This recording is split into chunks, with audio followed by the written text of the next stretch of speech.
I used to live in Gaggery Place. Matter of fact, I originally bought the house from Jim McQuaid's deceased mother. I lived on Gaggery Place for years. Unfortunately, right now I'm commuting from Carmel. I was talking to some of the bar owners, looked at some of your advisory stipulations. Unfortunately, my legal opinion is very simple. The bar and restaurant business is so heavily regulated between state liquor authority, the DEP, the fire department, the building department, whatever.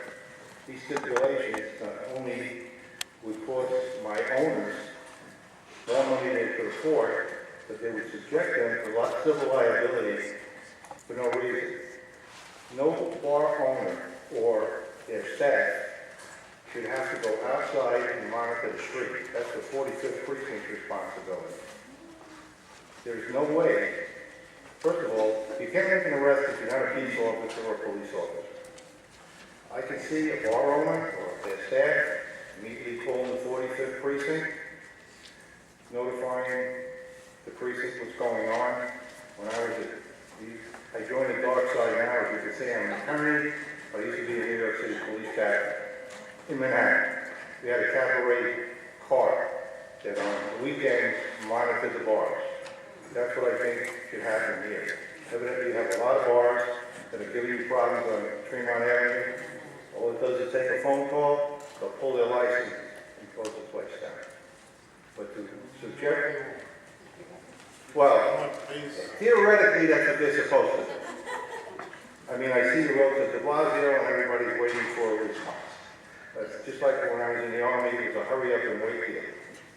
But the bottom line is, I understand you want to keep the community nice. This is like the last bastion of the Bronx that are really nice and everybody takes. I see you got a tremendous response tonight.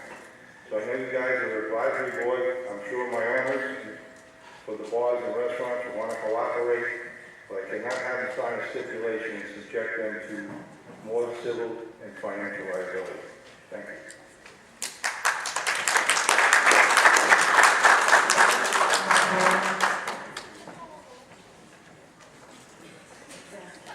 Next speaker is Dan Miner.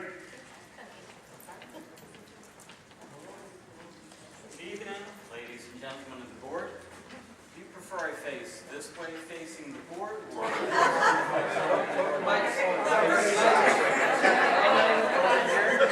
Okay, I hope you don't deduct that from my time. Thank you very much. Hi, my name is Dan Miner. I'm with Sustainable South Bronx. In my 3 minutes, I'm hopefully going to entice you to come to a larger presentation Tuesday, April 26, 7 p.m., Villa Barone Manor at the Throgs Neck Homeowners Association to discuss home energy conservation services through the New York State Energy Agency. SSPX is working with NYSERDA, and we want to provide you, the residents of the Bronx, with a nifty service. You happen to be the owner of a 1 to 4 family home.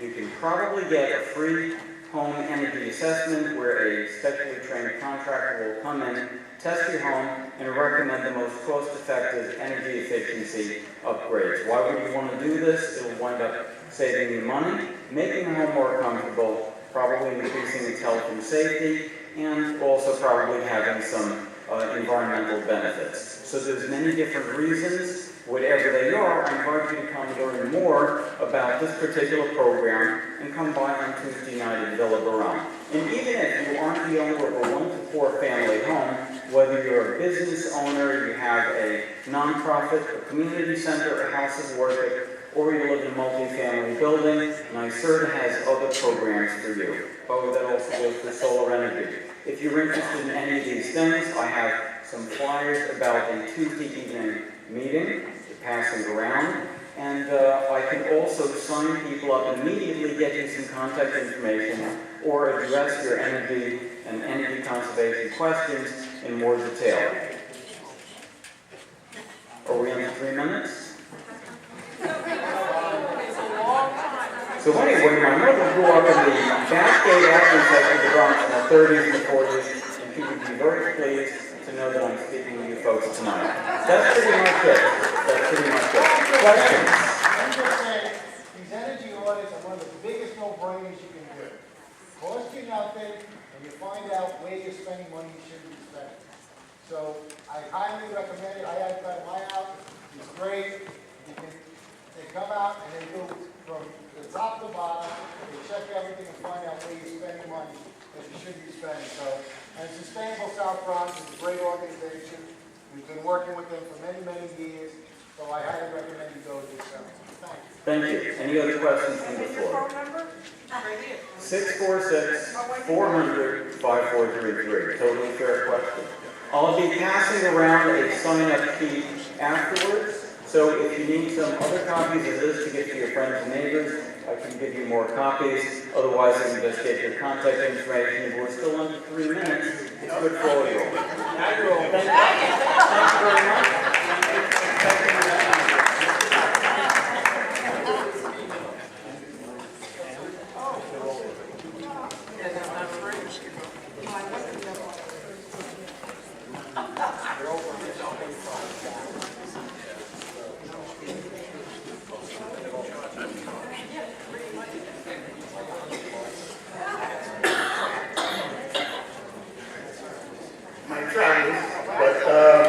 Again, this evening, we have the pleasure of having as our guest the newly elected DA of Bronx County, Ms. Darcel Clark. And she's going to take you to sit there.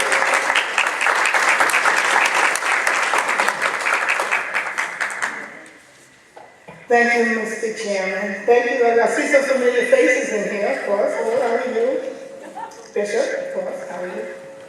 Oh, ready?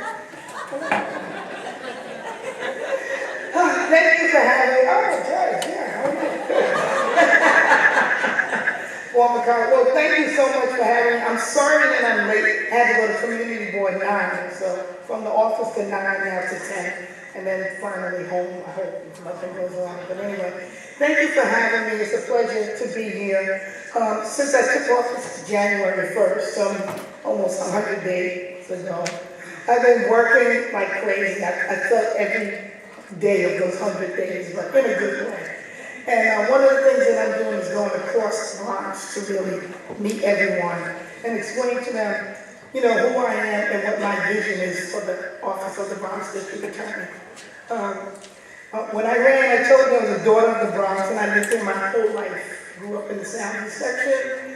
First in my family, we go to college, you know, public service, parents. My mother was a community organizer. My father worked for NYCHA, same housing project I lived.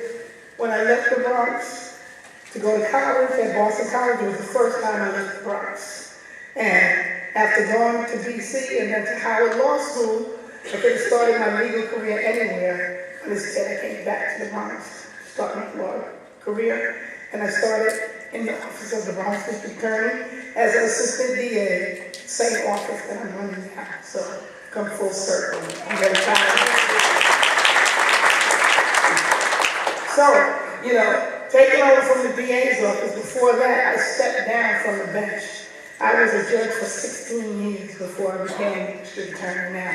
And it wasn't an easy decision, you know. I stepped out on faith to leave a very comfortable job, I'll tell you, you know, and I spent 13 of those years right on 161st Street in the Bronx court, so I've always been in. Some of you have been my jurors, you know, witnesses, unfortunately some people defendants, everybody. You know what I tell people, I sat up there, I didn't live up there. I lived here in the community with everybody else, so my neighbors were all of you, whether it was a defendant, a witness, a police officer, a juror, whoever. That's, you know, that's part of the community. And now it's my job to make the streets of the Bronx safe for all the Bronx residents. And that's what I'm trying to do. Of course, the office, we have a tremendous backlog in the court system, which I sat there, so I know it's about. And the judge is back there, but he's helping us get through it because he's one of the judges that deals with our cases. And, you know, I'm trying to do my best to get through that. And one of the ways was to reorganize the office.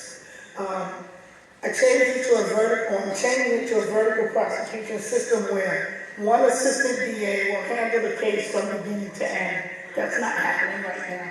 One assistant comes in the complaint room, Somebody else does it for arraignment. Somebody else doesn't want to go to another bureau. By the time it goes to trial, maybe another assistant. Witnesses get tired of that, disinterested, it's not fair, causes a lot of delays. So with the vertical system, I think we'll be able to not only get through the backlog, but make sure that we don't create another one again. So that's one of the things that I'm doing. Secondly, one of the things I thought was important for the office, one of the important things for the office was to improve. Step back. There you go.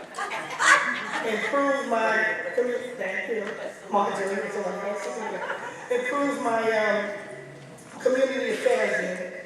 Because one of the things I heard when I was on the campaign trail, well, what does the DA's office do? They never do anything for us, so how do we know what you're doing or whatever? So I wanted to make sure that I had my finger on the pulse of the community.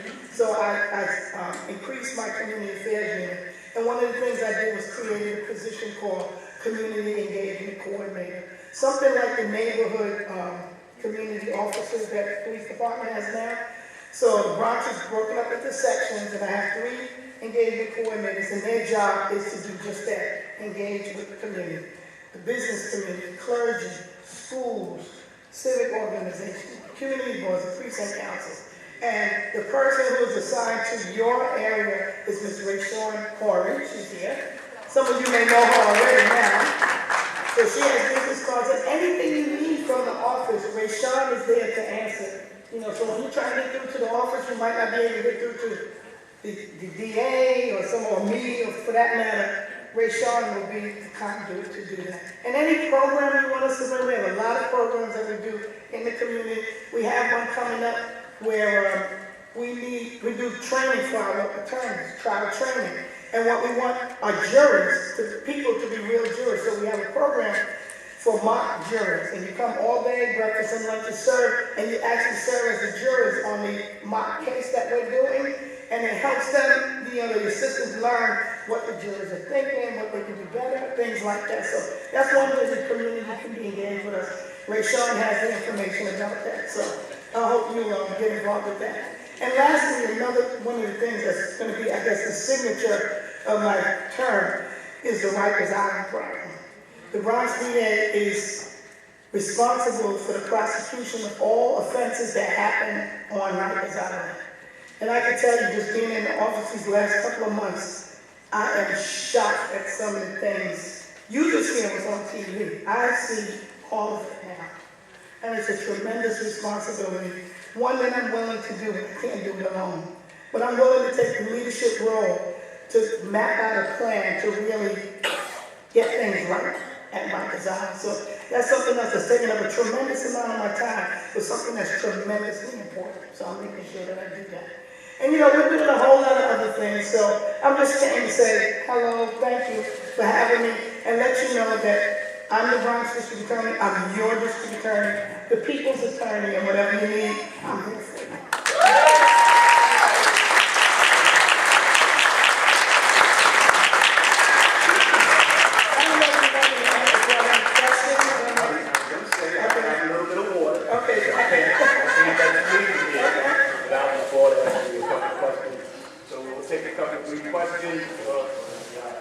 Attorney, go by hand. First we'll start with the board members, and we will take a couple audience. Dr. Fonda. Greetings, I'm Dr. Alvin Fonda in Park City. Thank you so much. Thank you. You spoke about Rikers and the House of Justice a few weeks ago. It's a big problem. And in fact, you did have a plan. I was wondering if you could share some of that plan with us, including being on the site and trying to get these cases through. Well, I think the first thing was that you can't really know what's going on at Rikers or really fully investigate and effectively prosecute a case if you're not there. So the first part of my plan was to get on Rikers Island. So I sat down with the mayor, Department of Corrections, the Corrections Commissioner, and as we speak, a trailer is being built for me to have an office put on Rikers Island. So we're doing that now. That's going to take a little while to get that trailer together. I have staff that I'm going to put there now, assistant DAs that already do those types of cases. Hopefully, the city council and the mayor is going to grant my budget request, because a large part of my request was to get money to really run this Rikers Island prosecution bureau properly. So I'm looking to get some more assistance to do that, hire investigators, and I need, support staff to do it as well. So we're looking into that. But also when I found that was a great plan, but in really planning this now, figured out that I need even more to make sure that the place is going to be secure. You would think that it's a jail, so it's going to be security. But I got to make sure that the information and things that I have there on the island are going to be safe and secure, that nobody's going to break in. I got to make sure that my staff is safe, because, there's a lot of violence out there, which is why I'm there in the first place. So I have to add more to my proposal to make sure that everybody's going to be secure in doing that. So I'm going out there, and at the same time, I'm working with the NYPD and DOC to get proper training for the officers that are going to be responsible for investigating the crimes on the island. Right now, evidence is getting lost. They don't, they're corrections officers, they're prison guards, and their job is the safety and security of the inmates and staff that are there. They're not necessarily police officers or investigators, and I found that to be a deficiency. So therefore, I'm working a plan where we can have some real training. My office, police department, DOC, to teach them how to collect evidence, how to secure evidence, interviewing techniques, all of the things that you need to make a good case. I need that from the beginning from those that investigated. So I have a plan for that. So those are some of the things that I'm doing. Thank you. You're welcome.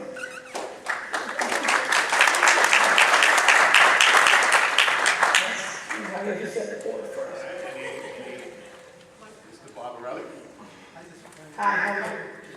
I just want to mention that our area of the board and the Bronx is very much against crime. They're very low tolerance for crime. I don't think anybody's for it.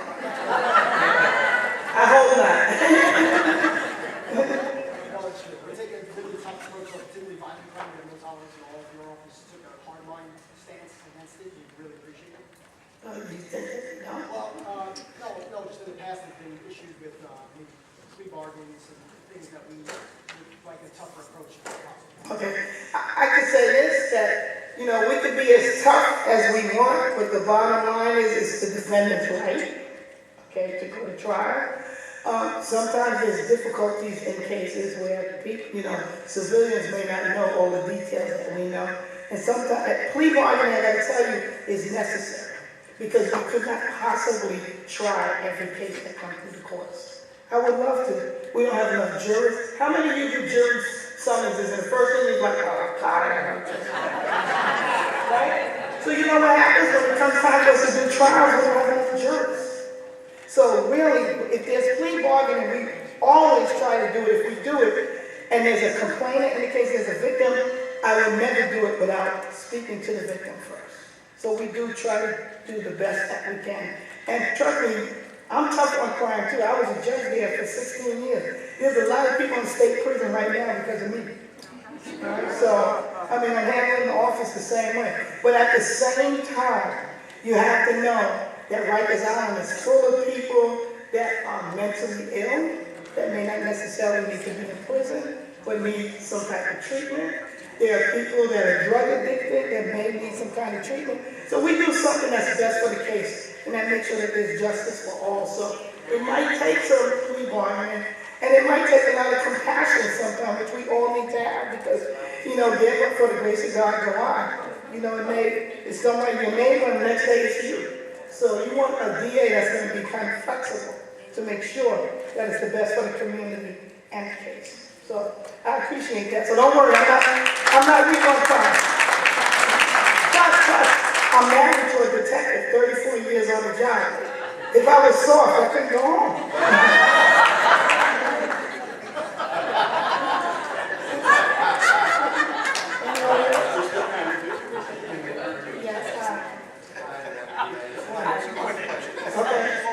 One is, in my personal experience as a juror, every borough of the Bronx seems to have a call-in system where jurors can go the first day into court and they register with the juror's office.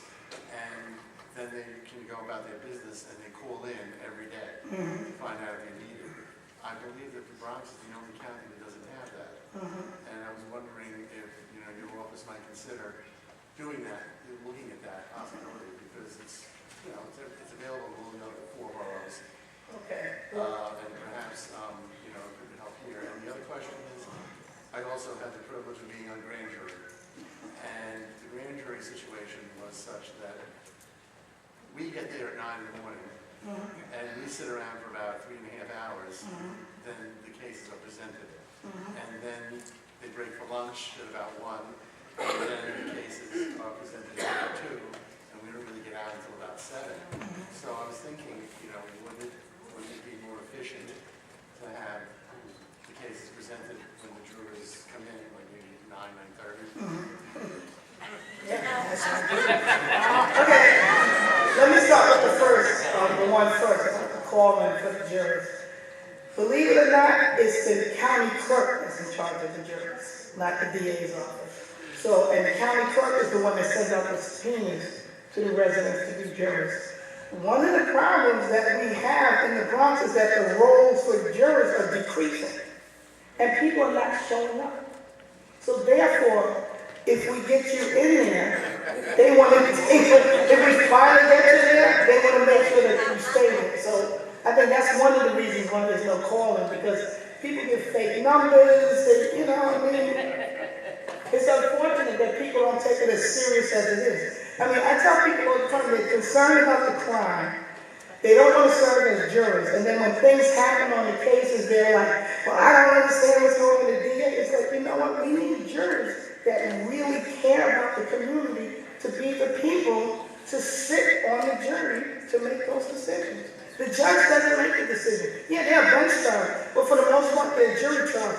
And every time I get to select jurors, I used to say, they say, oh, I can't serve. You know all the excuses. I've heard them all, But I say at the end of the day, it's like, you know what? If you were on trial for this, would you want a person like you on your jury?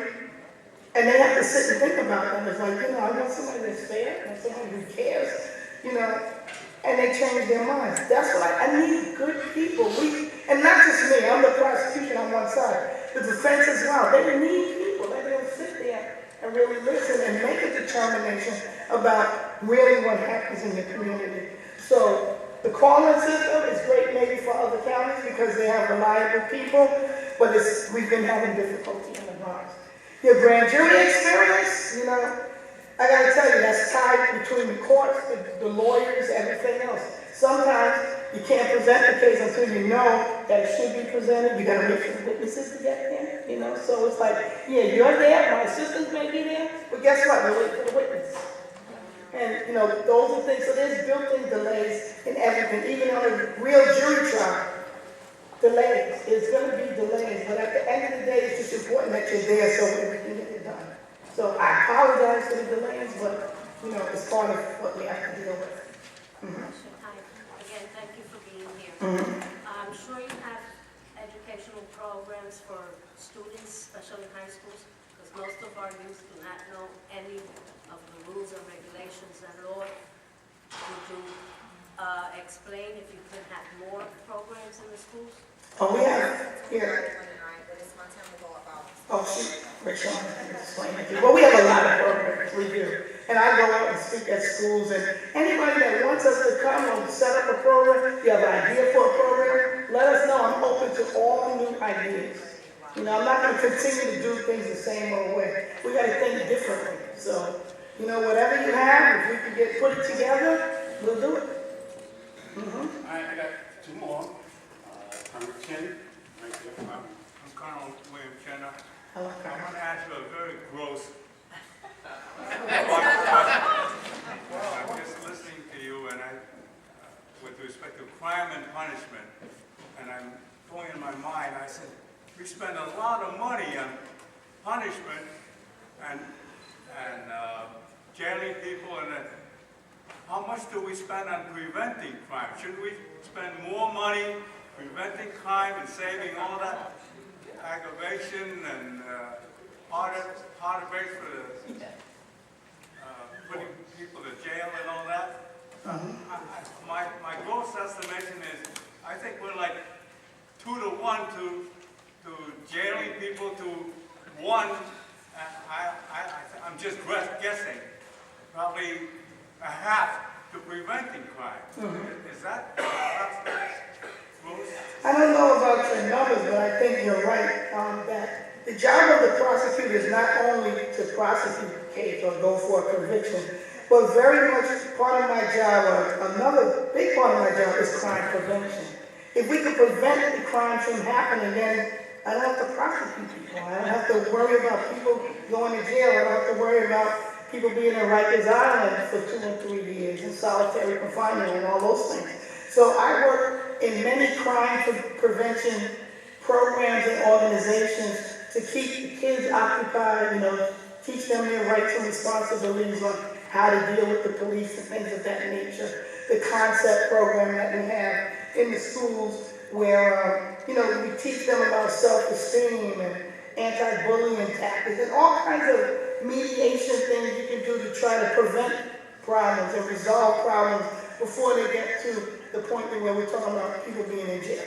When I grew up, if you had a fight, one person won, the other person lost. The next day, we were playing together again, right?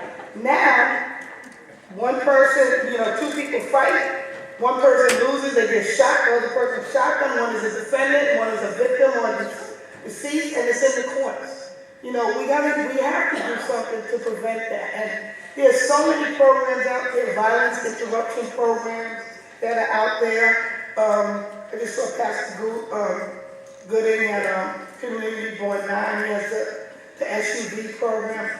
There are a lot of programs out there for crime prevention. And if anybody has any ideas for new ones, I'm open to it. Whatever funding we could get, elected officials in this borough are always looking for things like that to give money for. Because it costs more money to incarcerate people. Just a minor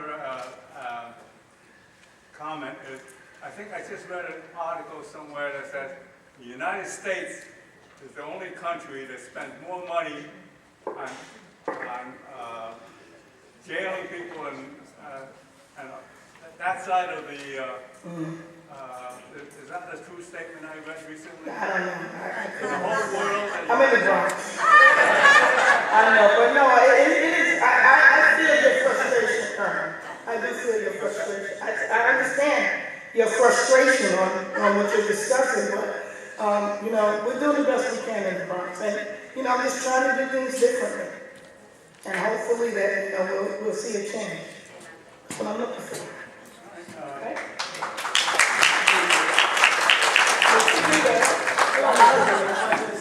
Yes, I just wanted to talk about Senator Klein's program with the court watchers. Rob asked about tougher sentences.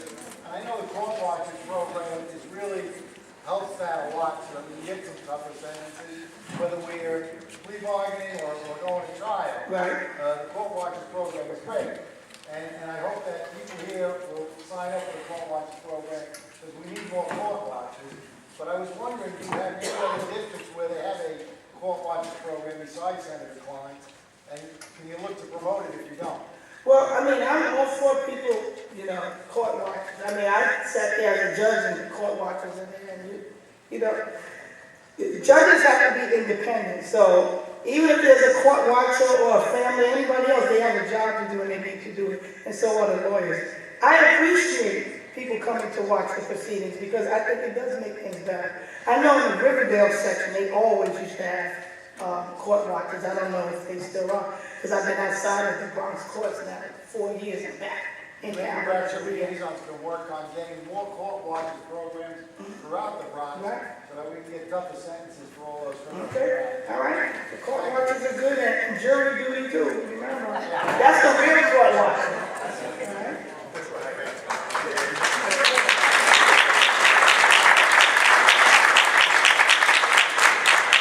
Anyone from the audience that had questions? I'll probably give you anyone? I do.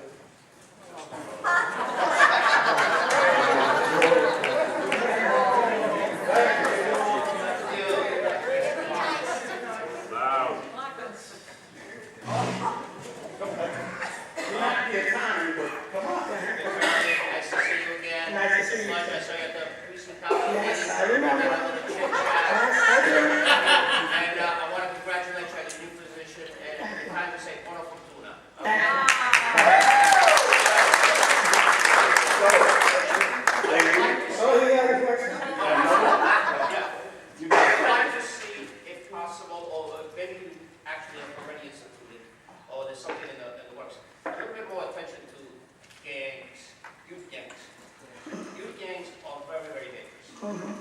probably, on the radar should be a number one priority for every government, for every law enforcement agency. Because they bring guns, they deal with drugs.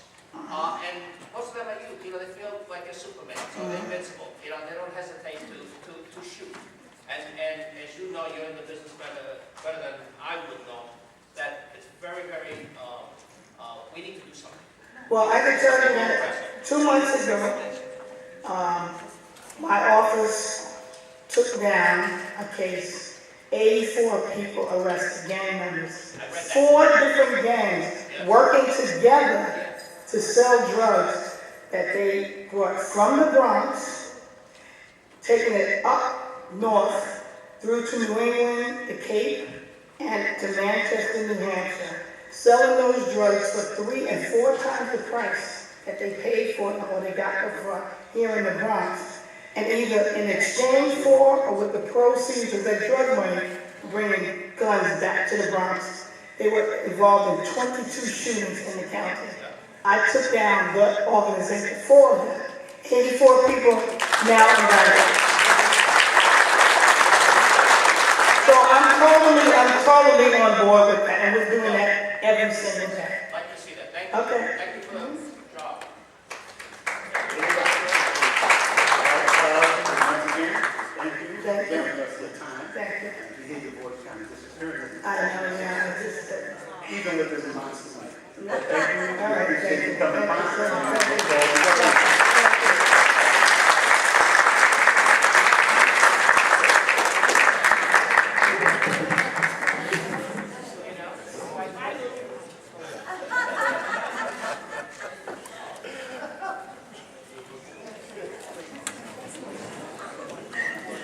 Okay, I know you can hear me with the mic all the way there. That is a good mic.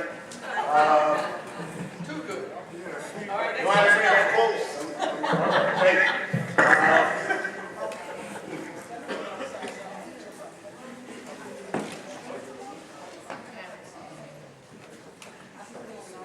All right, we do have some guests this evening. First, I'd like to thank the State School for hosting us once again.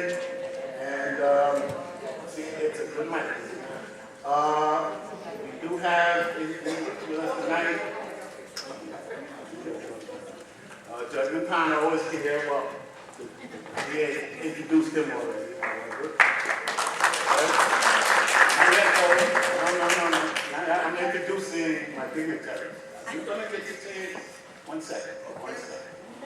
All right. Also here tonight we have Councilwoman Palmer's office, Ms. Tanya Otitoto. Tanya. From Councilman Baca's office, Ariel Alvarez. From Assemblyman Benedella's office, Leon Talton. Andy Salas from Senator Klein's office. We also,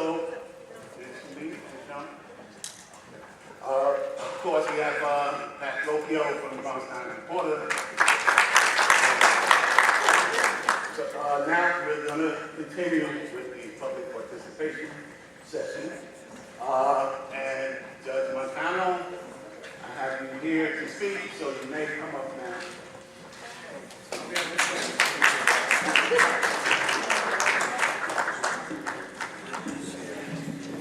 Chairman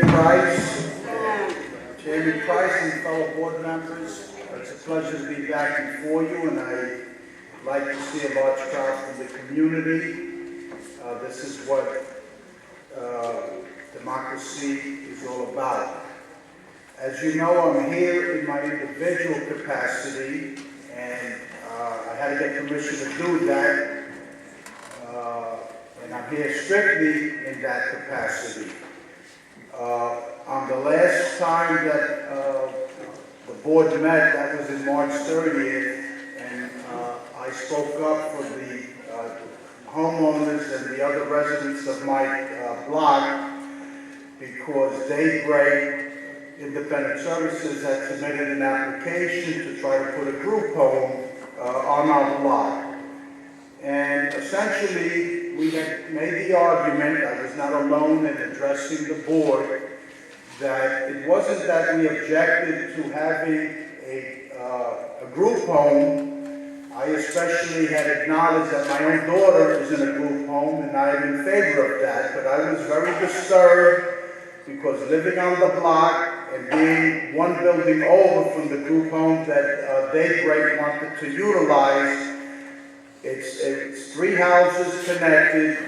I had made my argument that according to neighbors that had been into the building next door, the one family, that the concrete slab was broken and cracked, and I felt that was a danger. There were board members that spoke up, not only the structural engineer, but there was an electrician on the board that also spoke about the fact that he was aware that the properties were built on landfill, and that's not a stable foundation.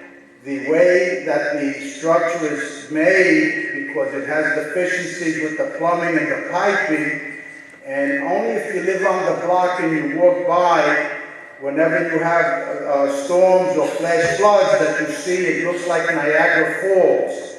And it's my belief, although I'm not an engineer, that with the landfill and the water that goes into that property, that if the concrete slab where the 3 houses are on cracked, it's because of all the water damage that contributed to that.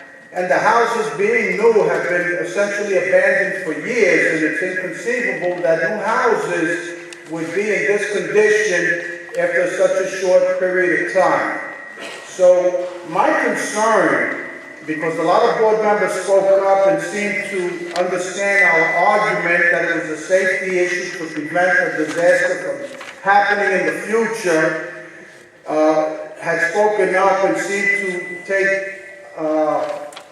make statements that were consistent with the concerns that we as the owners and the residents of the block had. The difficulty was that you didn't have a quorum and a vote couldn't be taken. I would hope that tonight there is a quorum.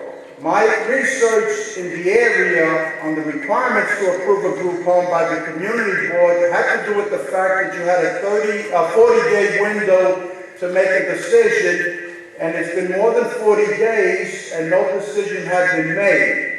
30 seconds. And in any event, what my concern is that I understand that the group home Daybreak has decided to withdraw their application for that property.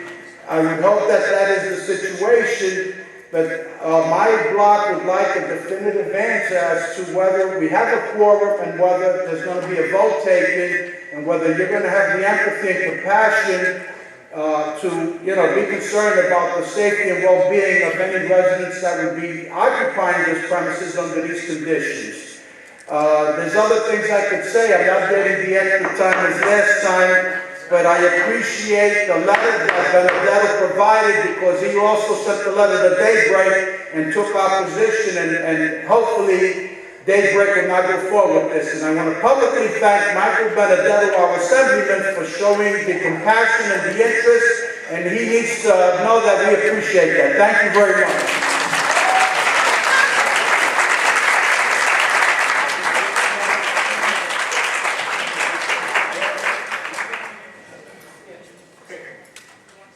At this captain respond in that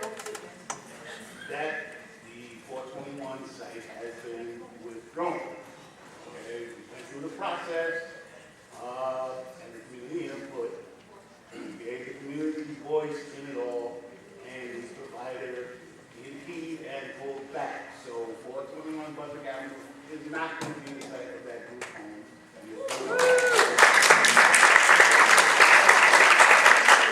Taking on it tonight. So, the next speaker is Ebenezer Smith.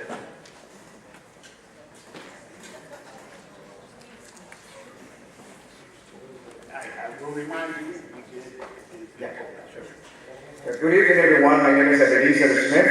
I live at 276 Bartlett. I was here last month in opposition of the group home at 241 Bartlett. I understand that the application has been withdrawn. I just want to thank the Community Board 10 in the Bronx for the wonderful job that you guys did notifying us.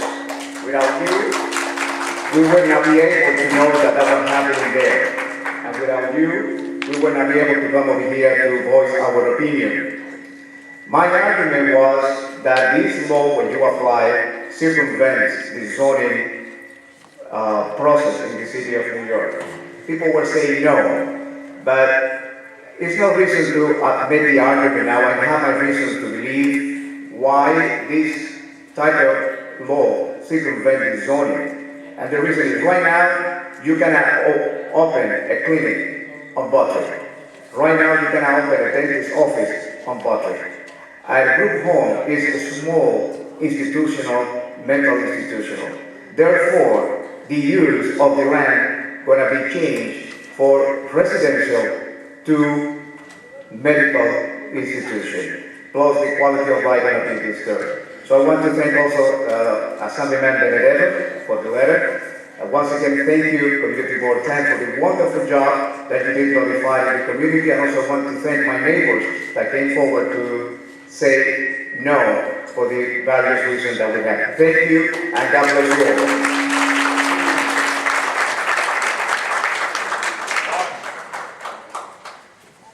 Just a little thing on that. If you remember, a couple of years ago, Jimmy Vaca had a zone for that special district, which meant that if you put a doctor's office in a residential area or a dentist's office or something, you needed to have a larger property, parking, and everything else. And this board did go forward to try and get group homes put into that they had to have more parking and everything. And we went to city planning, but again, it fell on deaf ears. But we were always trying to expand it and make these properties bigger, because when these group homes come in, not that we're against it, but the people that are working there and the visitors take up a lot more parking. And that's why we were asking for that to be put in with the new special district as daycare centers and doctors' offices in residential areas. So we have to try and fight that fight once again. Thank you.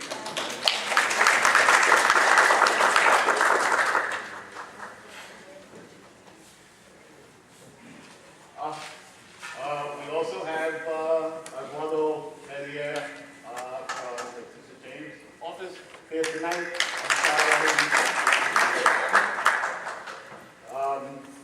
Okay, well, the only thing I would say in terms of all that is, again, as a board, advisory, these kind of things come through us. What we try to do is be responsive to both the community and to the groups that come in. You know, there's going to be problems, you know, there's going to be situations. In this time, community had concerns, and those concerns were correct, and as a result, the facility won't be there. But for us as a board, and us as a community, we will see this again, and we always have to be aware. We live in the type of community that is very appealing to this type of institution. And again, it is good because you got to show compassion as well, and no one on the Buttrick Avenue site showed anything but concern for the safety. It was a safety issue mainly.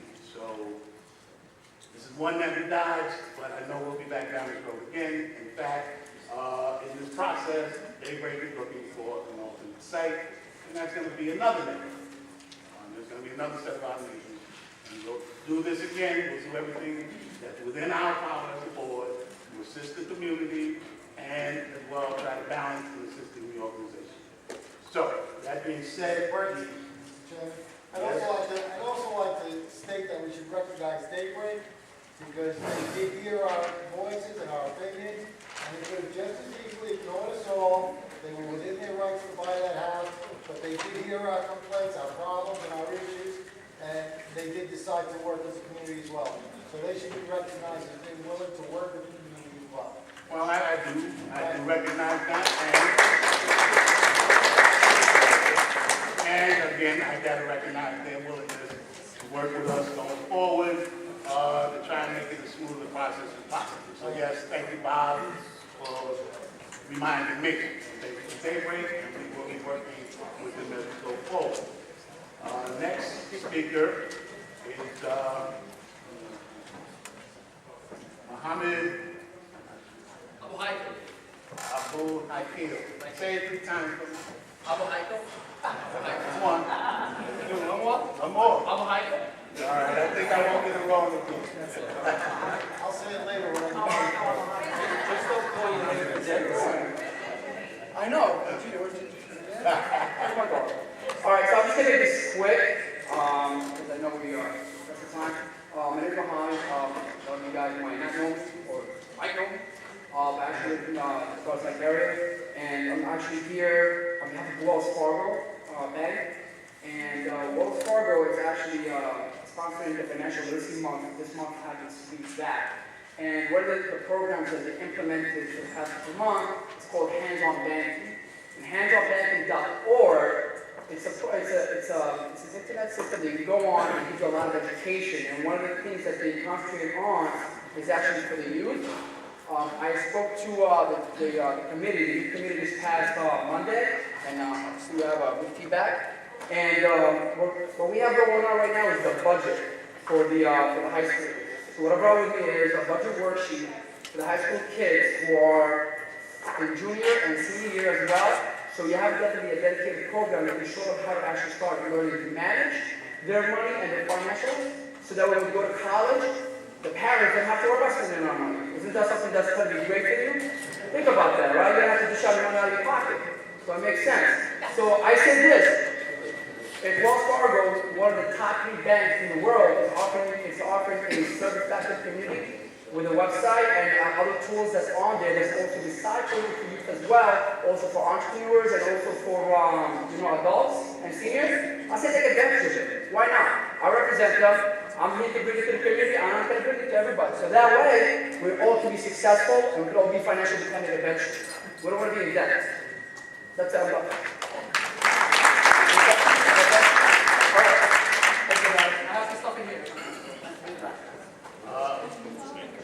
Next speaker is the community engagement coordinator that the DA introduced us to. She's going to be assigned to our neighborhood, Ms. Rayshawn Porter. Thank you. Hi, everybody. I just wanted to make a few announcements about our program we're having on June 21st. We need volunteers desperately. I'm looking for over 65 people, and this is your chance to give our attorneys feedback on what you think they can work on when it comes to the jury selection process. I have flyers here. You can call to RSVP and please spread the word. We're just looking for anyone that's 18 and over that will be available for the entire day. The event is from 8 to 4. We will serve breakfast and lunch because we're keeping you there for a long period of time. So I'll be over here with the flyers. You can speak to me if you're interested. And I just wanted to also announce a few programs that we have for our office because a few of you asked about crime prevention. We actually have a program called Concept where we do a 19-week curriculum-based program for middle school students, and we do workshops on gang awareness, internet safety, bullying, cyber crimes. It's a whole list of topics that we talk about, and it's all geared towards crime prevention. So if you have a group of students where you want us to come out to your community or your school, I can organize that for you as well. And we also do an adult workshop series. So if you have parents that want to learn about what ways to safeguard your children on the internet, we have a workshop on that. We have a workshop on how to identify if your child is in a gang. So we can come out to speak to you and adults, and I have all of the information with me, with my email address, and you can call me at any time. And also, if you'd like the DA to come to your event, I can organize that for you as well. Thank you.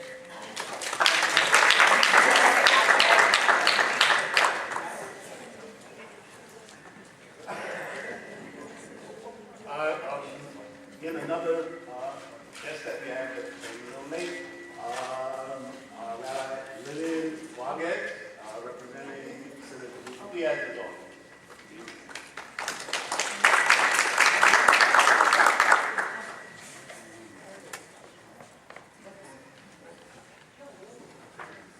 Next is Holly Malone.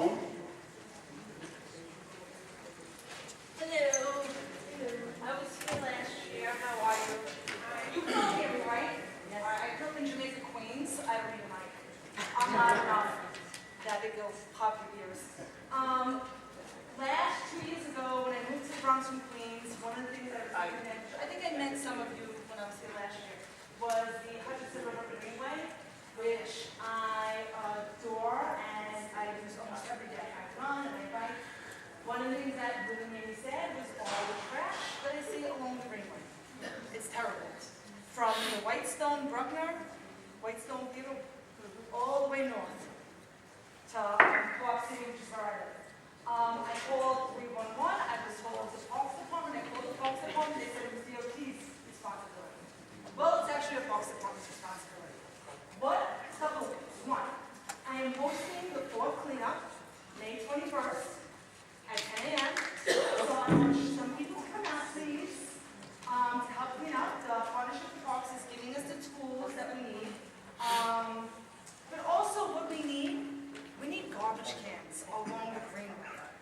I know the Parks Department was saying that they want to strategically place them so drivers don't dump their trash, but drivers are dumping their trash anyway. I find sinks, guys, bathroom freaking sinks along the Greenway. They're going to dump it anyway. We need to place trash bins along the Greenway for people because I see people eating, drinking their coffee, and throwing their garbage out.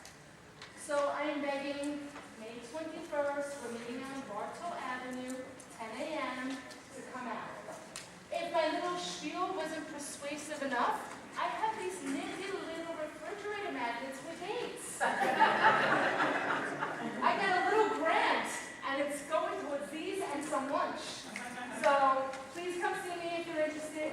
Like us on Facebook, or me actually. There is no us yet.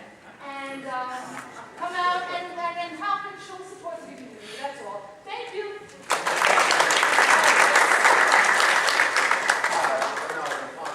Didn't they, wasn't there a trend after 9/11 to get rid of these receptacles for fear of security issues? And if so, you have no idea. Who's going to blow up the Bronx? We're not Penn Station. All right, thank you again. Thank you. I've reached out to Truman and I haven't heard anything. Well, there's other schools that want to. I think, there's a lot of schools where Bronx kids go to. They always do service out. That's a good point, though. That's a good point. That's a good point. I did. I emailed.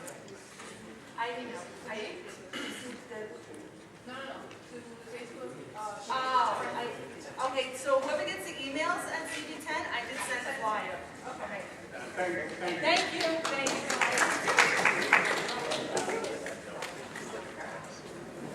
The next speaker is Egidio Cementelli.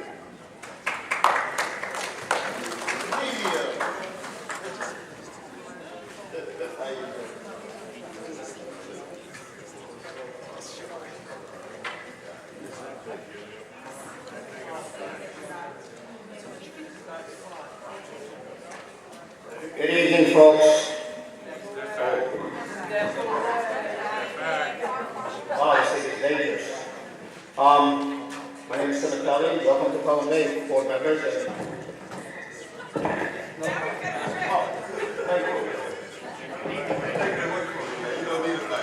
Thank you, Dr. Alvin, Mr. Ponda. I appreciate it. My name is Cementelli, Julia Cementelli. Welcome to Pelham Bay Hall. Before I start, how many people are here from Pelham Bay? I'm curious. I'm here from Pelham Bay. Okay, 1, 2. Okay, very good. 3 people, good. I wish we had more. And I only have 3 minutes, so I'm going to limit my comments here. In reference to the resolution for the new stipulation, liquor authority stipulation, we've done this. This must be the 5th or 6th meeting, and it's still not correct. I urge every board member here not to vote for it. I think it still needs to be adjusted, adopted, or more comments on it. I don't think it's legal, first of all. This is the product of a failed community board in prior cases. It's your fault we're dealing with this. Every member here that has allowed and voted for liquor licenses recently And it's your fault, because we've become, on Tremont Avenue, it's become, lounge city. One after the other. So I want to go community board here. I hope you do something about this. You should not be punishing the good people for the bad people. And I also would like to mention about the Keene Square Park in Pelham Bay. Keene Square Park in Pelham Bay is our town square.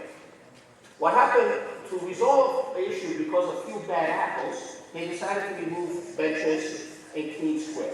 We submitted 500 signatures to the Parks and Park demanding our benches back.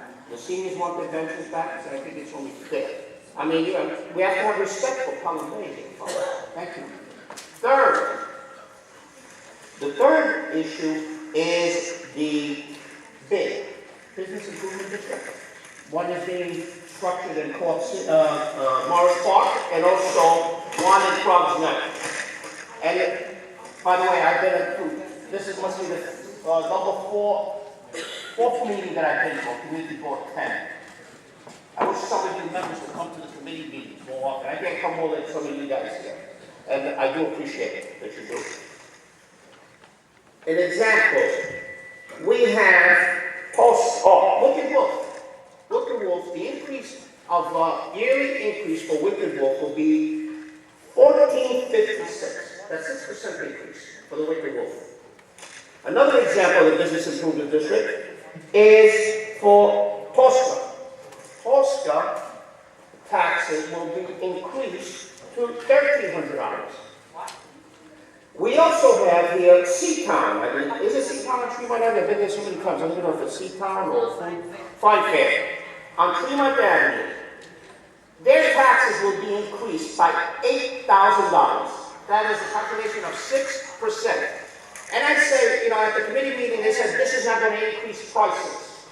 Who's going to pay $8,000? Consumers. Bread's going to rise. Milk will rise. All the necessities. Is that fair? We need to encourage the city of New York to lower its taxes, to lower the assessment taxes here. Instead, we have this proposal, and this board's going to send a resolution without even having a public hearing on this. Without advising anyone. We had 2 people there.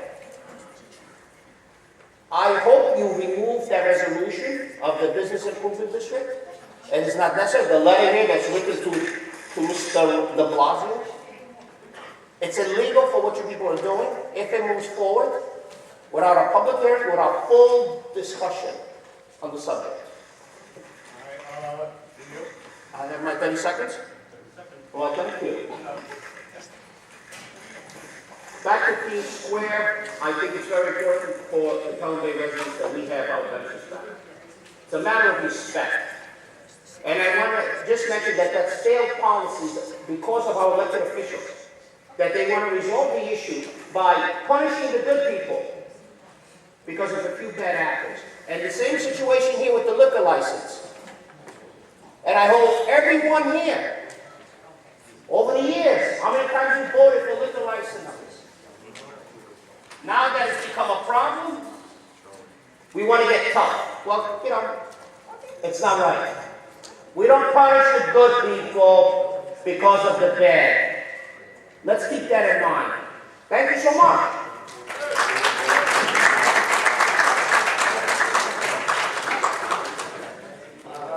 Thank you, Julio. Julio. Yes. I've got to give you quite a bit of kudos, because you seem to know so much that's on the table of our board. That's not know our board is pretty transparent. However, the situation with the bid is not coming across our desk. It's a premature situation, and the board is not involved in it. There's a letter here, part of the agenda. Let me finish. Okay. That letter that you see in there, you can pull that out, you can tear it up, do whatever it is you want to do with it, but that action is premature as far as the bids process is concerned, and we're not going to be involved in it. You convinced me. All right, thank you. Well, Mr. Chairman, I appreciate it. Thank you. Once in a while, we get a little victory. But if you had told me, I I've told again. I go by what the official document says. Well, listen, Mr. Chairman, things point of go so order. crazy Can we go forward? sometimes, we don't get things put together. Things change quick, but you will get up to date information. Thank you. Thank you so much, sir. We always enjoy hearing from you. Thank you. Thank you, Kenny. The next speaker is Reverend Ahmed.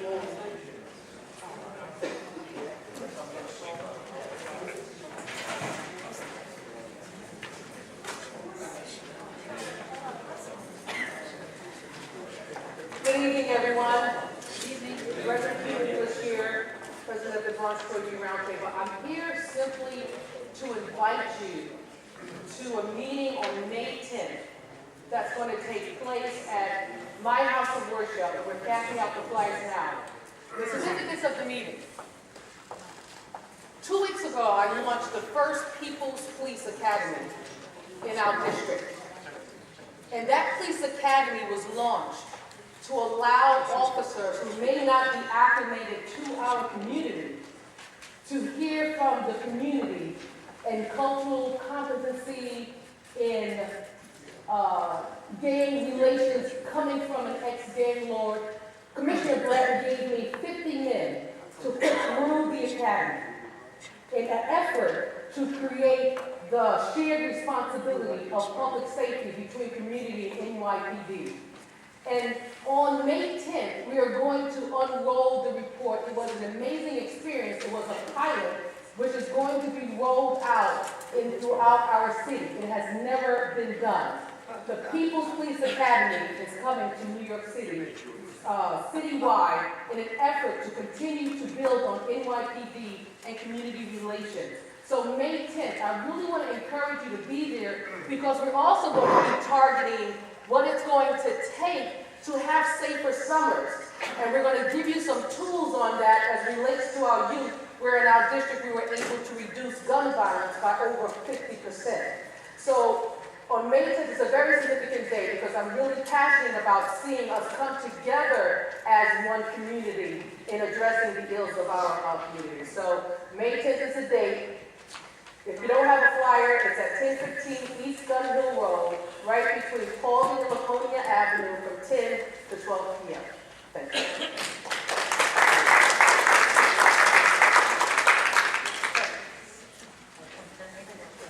And our next speaker is Harry Frankel.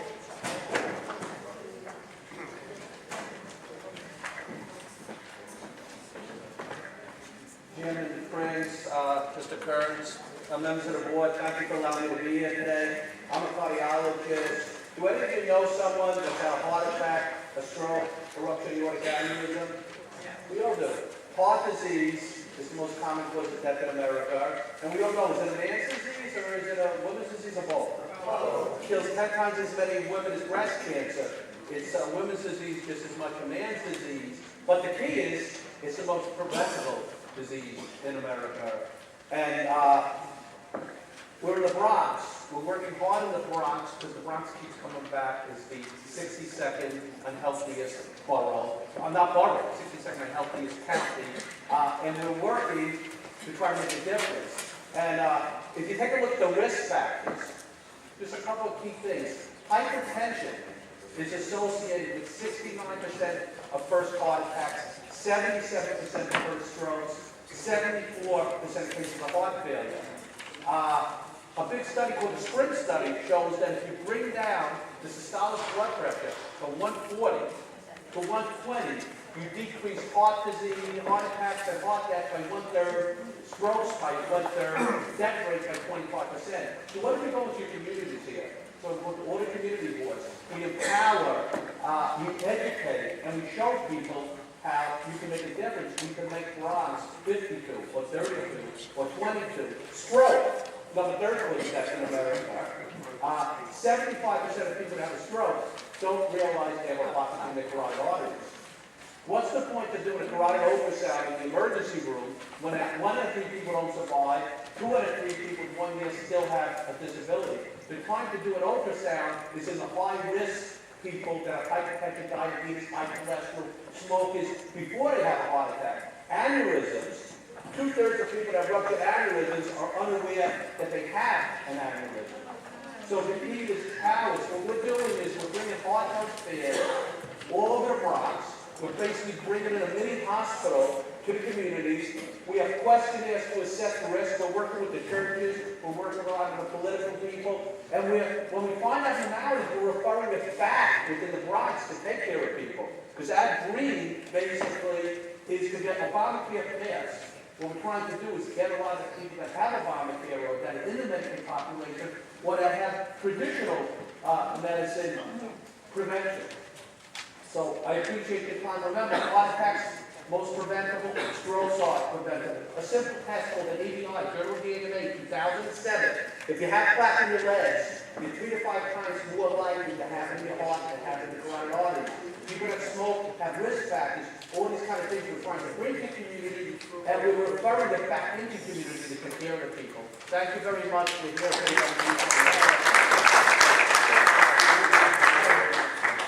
Hi, Doctor.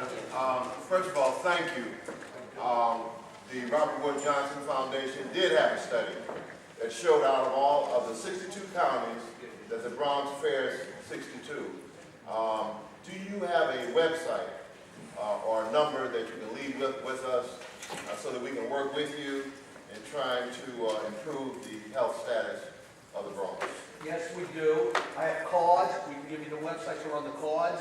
And we'd like to work with you. We're working with a lot of, we're doing Healthy Sundays in churches, other places for worship. We're starting every other Sunday. We're working with kiosks, we're working with a lot of other people. And thank you so much because we can make a difference. Prevention is the name of the game. I'm sorry? Hey, no finish. I just want to say I'm Deborah Hunt, and I share the Health and Human Services Committee. And we started Healthy Lifestyle Challenge. So we do walks and we have Facebook. I don't know if you're on Facebook, but we share information. So if you want to join our Facebook group, we share all kinds of information. We'd love to do that. We'd also like to come to your committee meetings.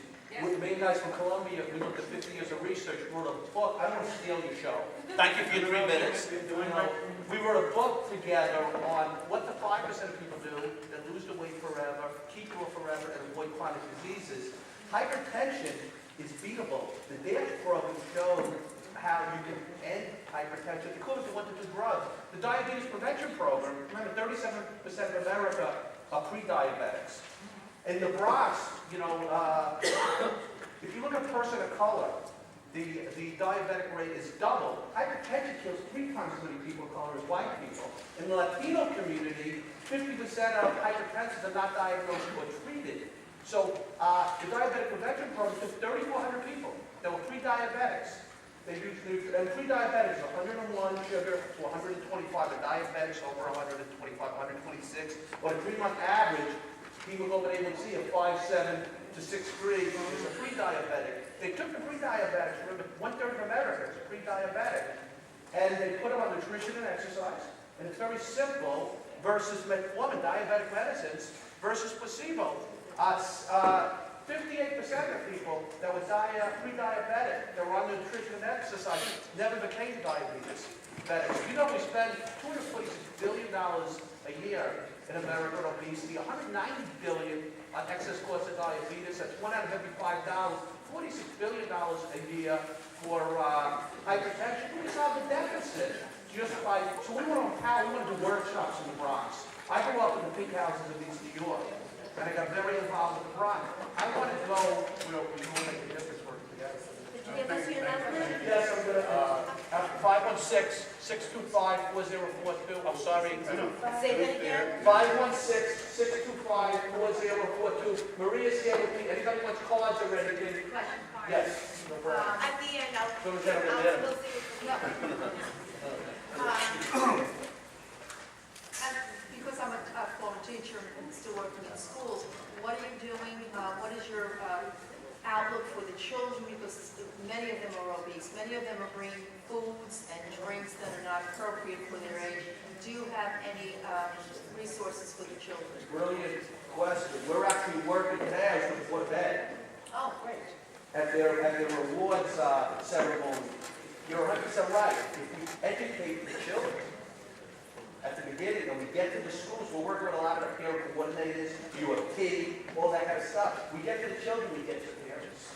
So we do have a lot, you're right, diabetes is becoming an epidemic, obesity is becoming an epidemic in children, diabetes is, fatty livers now are 25% of kids because of the juices that they drink get converted into liver fructose. So we are working, and we'd like to continue working with everybody, and thank you so much for your time. But we have cards over here. We'll stay in there.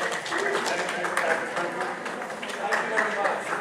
And we certainly like to get your materials in our office to distribute to the community.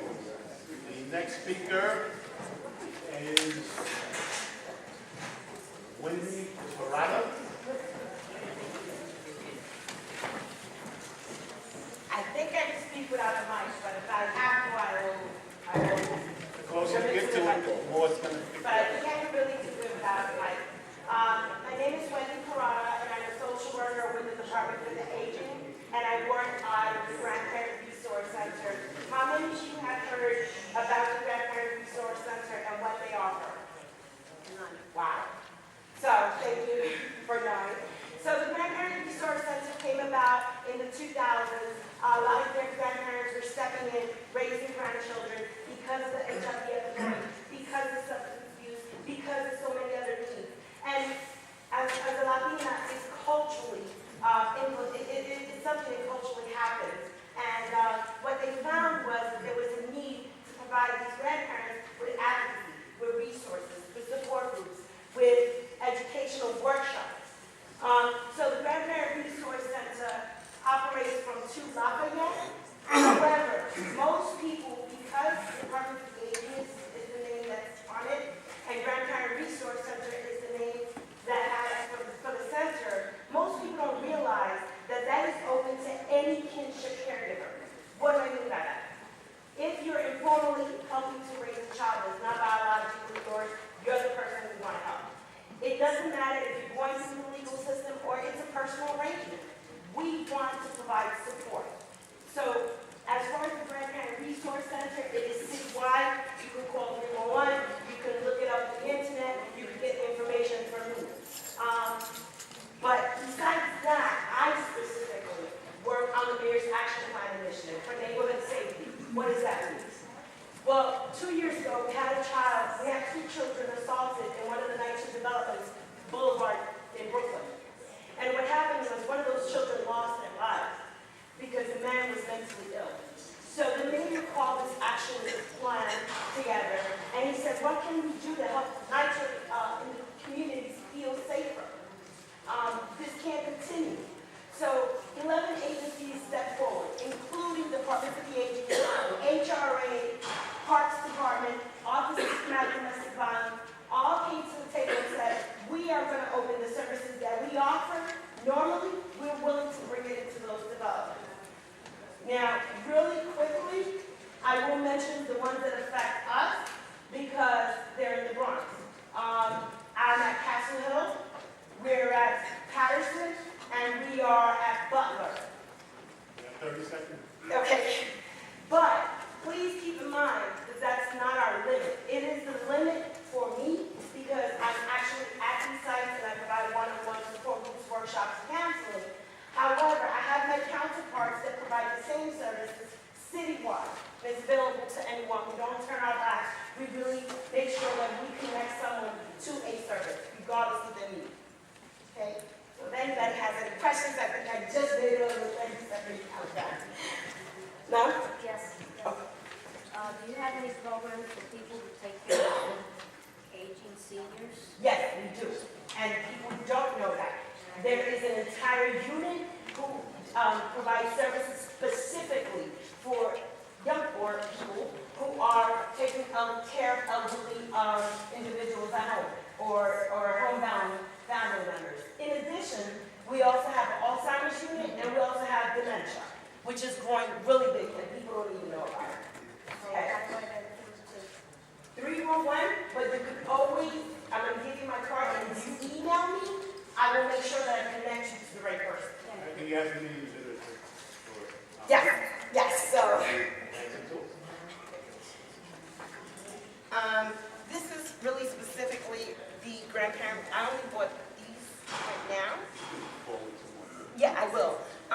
and these are the two sites that I'm specifically at right now, including Casco. But feel free, as a social worker, I really say, reach out to me. If I don't have the answer, I will find who has it, because that's my job, networking. Thank you. Thank you very much. Our next speaker is Mr. John Capello.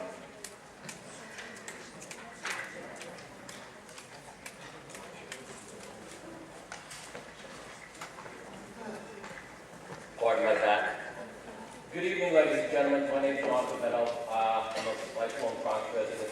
I just want to mention that we have a program here with the help and support of John Morano, my son, John Capello, Police Officer Frank Malafanti, Community Board, the Precinct Community Council, which graciously donated the power washer. We've gotten Pelham Bay, Rob's Neck, Co-op City, City Island, and we're starting now on the last point, which is Westchester Square, Thomas Avenue. We've gotten this area probably about, and you probably don't notice it, it's probably about 85 to 90% graffiti free. Okay? So, I really enjoy from the city line to the Brooklyn Interchange, the Hudson River Parkway, from the city line to the Whitestone Bridge, there is zero graffiti. And that's because of the help of the community board, the precinct community council, police officer Malafanti, Captain Reyes at the precinct. So we want to keep it that way. And one of the things, since we have a representative of the DA's office here, how many people here, by a show of hands, want the DA's office to prosecute kids for graffiti? Yes. How many people here? And to have them clean up their own graffiti. Yes. We want them to do community service and clean up their own graffiti, the minimum clean up their own graffiti. So I go out looking for graffiti, but I need your help. We have a web page, not a Facebook page. It's called Graffiti Free 45th Precinct. If you see graffiti in your area, on a building, a house, a light pole, a parking meter, wherever, go on that site, Graffiti Free 45th Precinct, put in the location, and we'll try to take care of it. The only issues we have are with second floor graffitis. They're a little tough. Last year, with the help of Senator Klein's office, they got us a lift, and we were able to tackle all the second floor graffiti on 4th Avenue. So maybe we'll do that again. But with the help of the community board, the precinct community council, Senator Klein's office, we've been doing a pretty good job. And luckily, nobody notices that there's no graffiti around. But we're really trying to keep the community graffiti free. So thank you for your help, and we're going to keep working on it. We've cleaned up over 2,000 tabs in the area. We've taken down over 800 of those donate your car signs that are really a sham. They donate probably 3% to the kids, and they keep all the rest of the money themselves. So we take all those, house signs down and all that stuff. We've taken them all down in the neighborhood. So please, if you see those signs, or if you see graffiti, Graffiti Free 45th Precinct, just go on that site, give us the location, and we'll try to get it cleaned up within a day or two. Thank you for your time.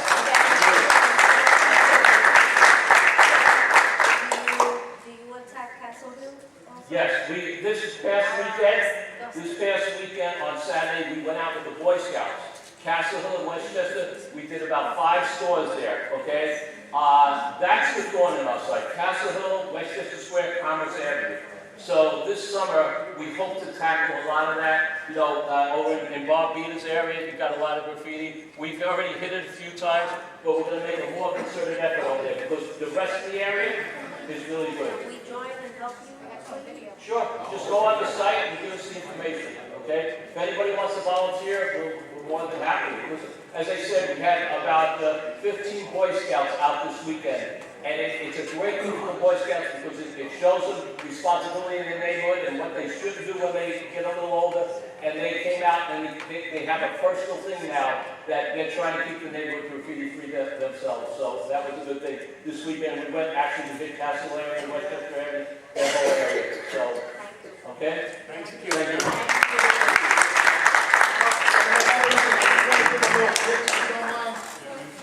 45th Precinct Community Council breakfast is May 11th.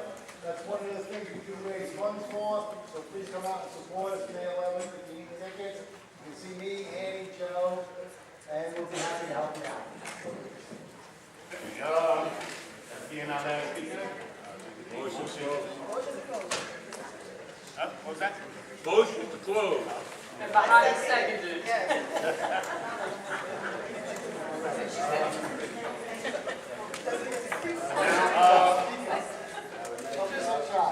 A motion to accept the minutes of this. Motion to accept. Yes. Motion to accept the minutes. Second. Next up is the Borough President's report. The representative is here, but his message is to Ms. McManus. The Borough President wants everybody to remember that Bronx Week 2016 is May 5th through May 15th, 2016. The borough is chock full of events. It's 11 days of fun, informational, and inspirational events. And if you want to go to the Black Tie Wall, the Bronx Wall at Orchard Beach, that's available to you.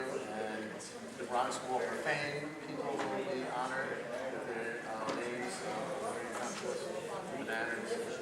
And it's a nice event. And the borough president also would like people to be reminded that he had fought the fight for the $15 minimum wage victory, and he wants people to understand that he did that, and he's very happy with that. Expects that a lot of people are excited about the result. And we have a Veterans Resource Guide available to us, which is pretty comprehensive on all the services that are available to veterans. And we have a large veteran community, the Community Board 10, and that guide is comprehensive. We put it together, we have copies in the office, and we're happy to distribute to anyone who wishes to share. I'm sorry, can you tell people to be quiet back there? Thank you.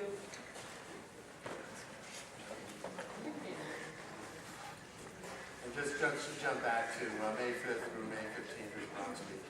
And it's a really great thing. You can call the Borough President's office, and you can find out about all the events that they have on hand. And it's a wonderful event, and it celebrates all great things that are the Bronx.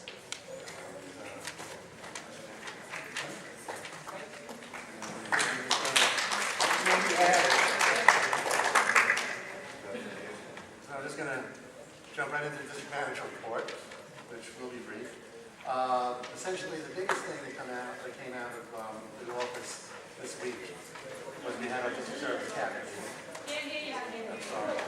Maybe bring the mic over. We can't hear.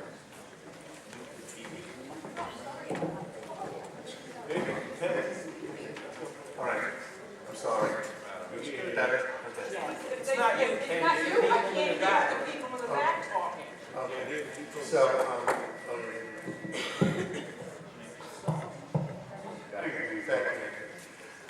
the biggest thing that came out of our office this week was we had our district service cabinet meeting, and Mary Jane Rosano joined us for that meeting. And one of the things that came out that was really very, very important is the fact that a company called Transcare Ambulance went out of business overnight without providing any warning to the city of New York that they were doing this.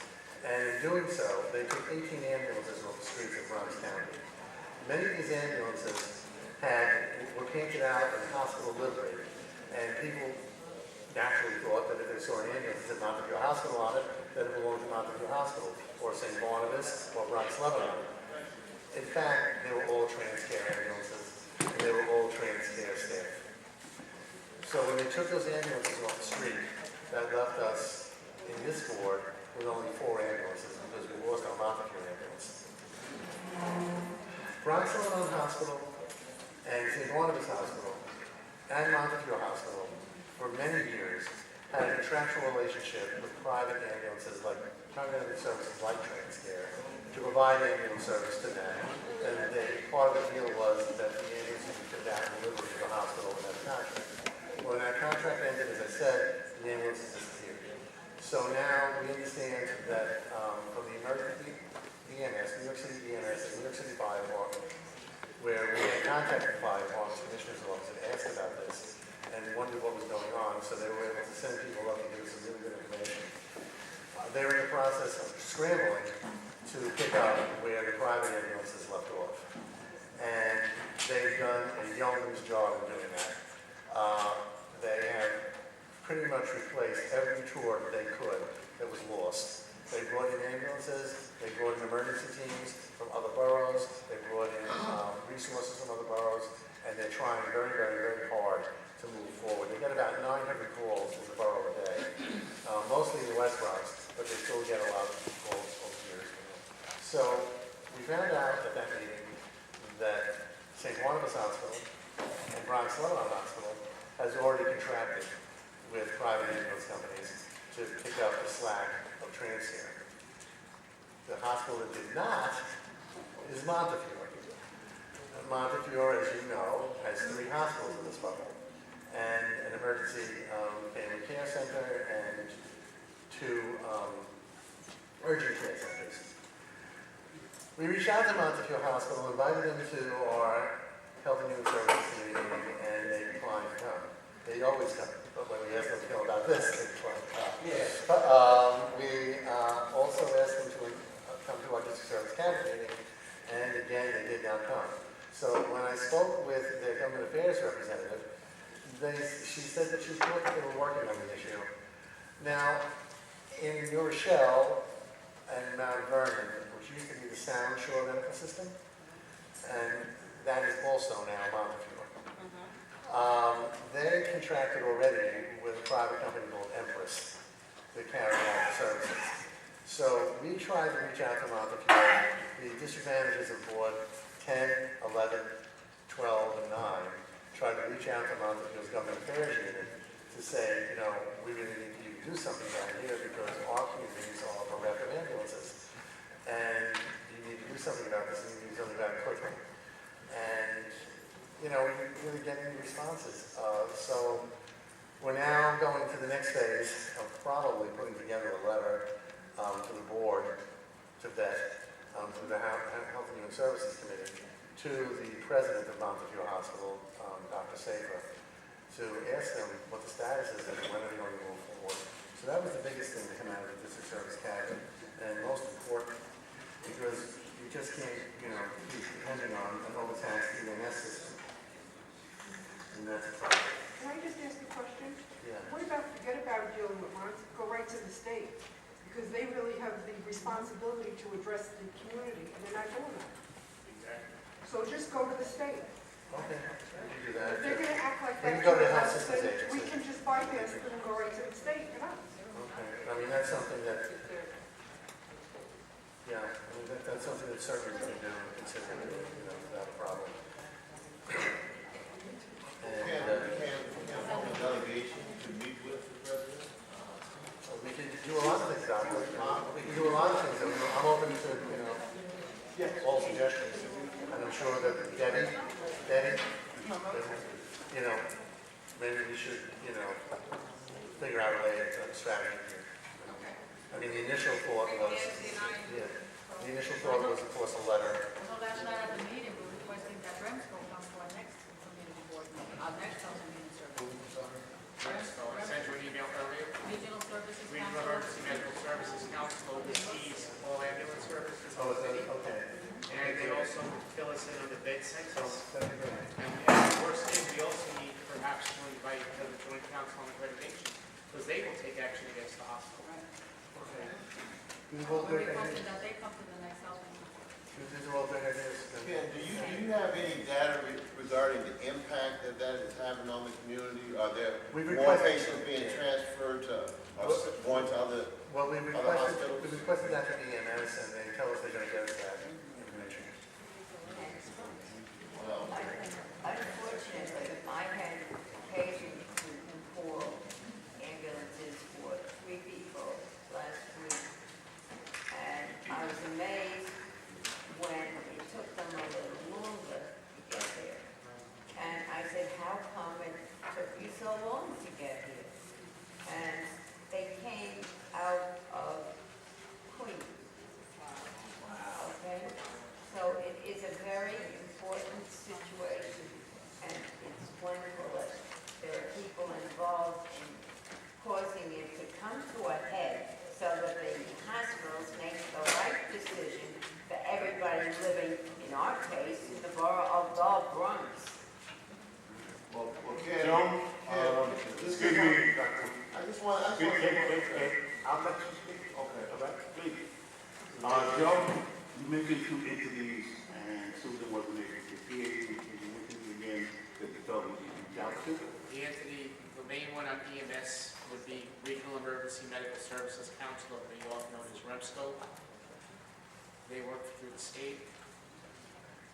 And the other entity is the Joint Board of Accreditation that oversees all hospital ratings. The other big issue is the bed census. Thank you. Well, I'm just shocked and dismayed. Montefiore is the major hospital in the Bronx. And we're number 62 in the county. I'd like to call him, the president myself. I'd like to tell my elected officials, this is a disgrace, and I'd like to see some action done. And I was going to say, maybe we should send a letter to the president and CC all of the agencies. Yeah, sure. You know, that might, right, so, and our elected officials, like, so everybody in that letter. Thank you. I'll finish with the rest of the report.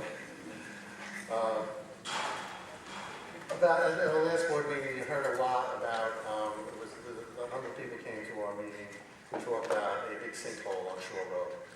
And that was a major problem for a lot of people. And we know that Shore Road is a kind of stepchild of the highway system because it's not pitch black, has no adequate drainage, it has no adequate lighting.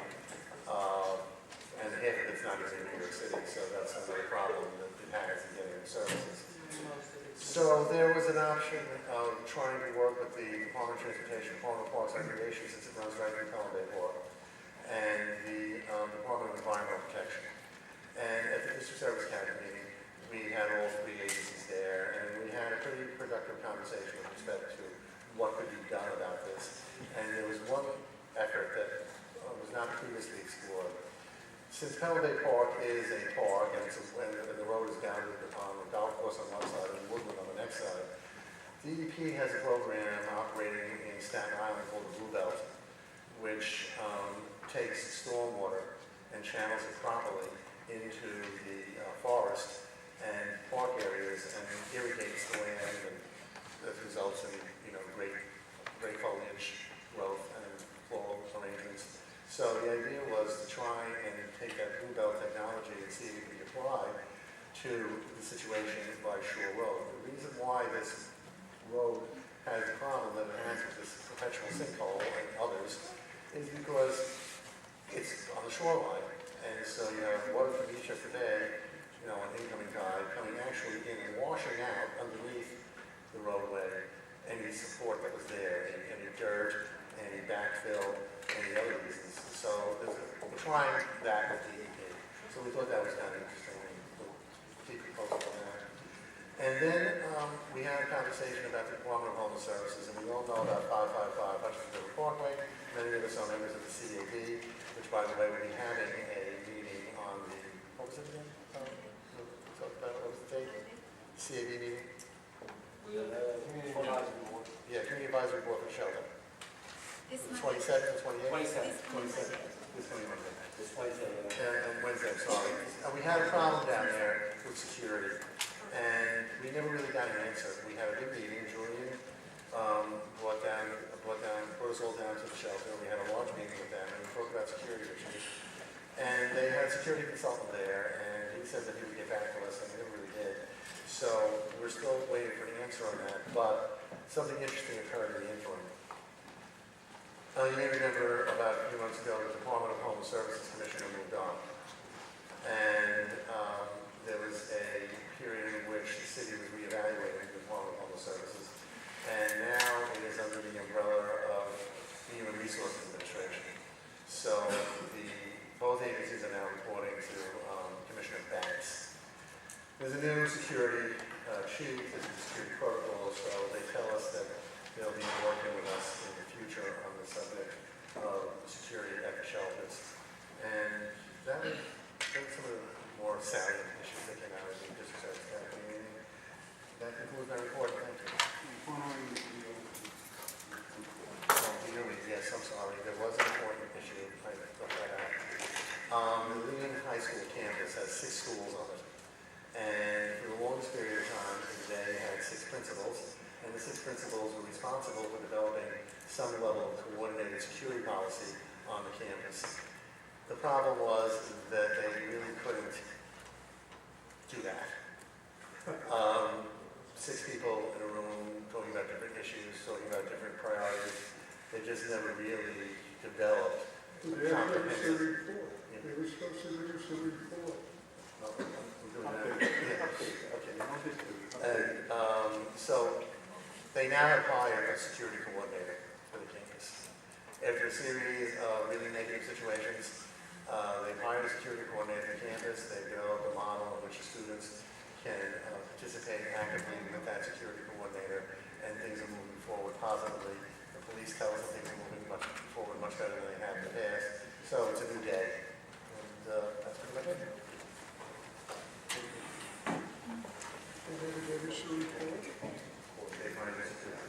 Okay, what happened is, we met. They met the new personnel that they hired, to handle these liaison between all 6 schools, and working in conjunction with the NYPD and Westchester Big, back on,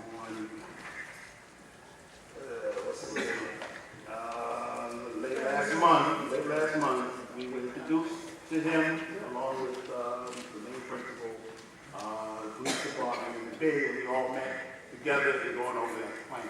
So there is some positive action going towards working with Union High School, and in fact, they've been working with the Fair River Square and doing some entertainment for kids from the school. And they're trying to work a little bit harder as a community, working with the school.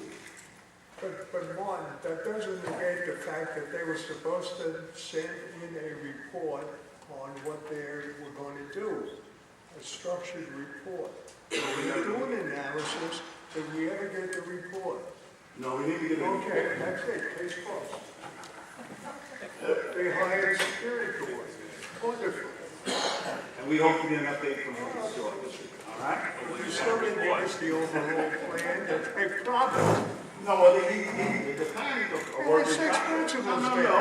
the plan is a work in progress, and everything is gonna go through that security coordinator, and he's working directly with the police department and school safety, and all of those, officers, were there present. Okay, they both spoke on it. Well, we got a little action. All right, okay, next up is, committee reports. I'm trying to make this as brief as possible.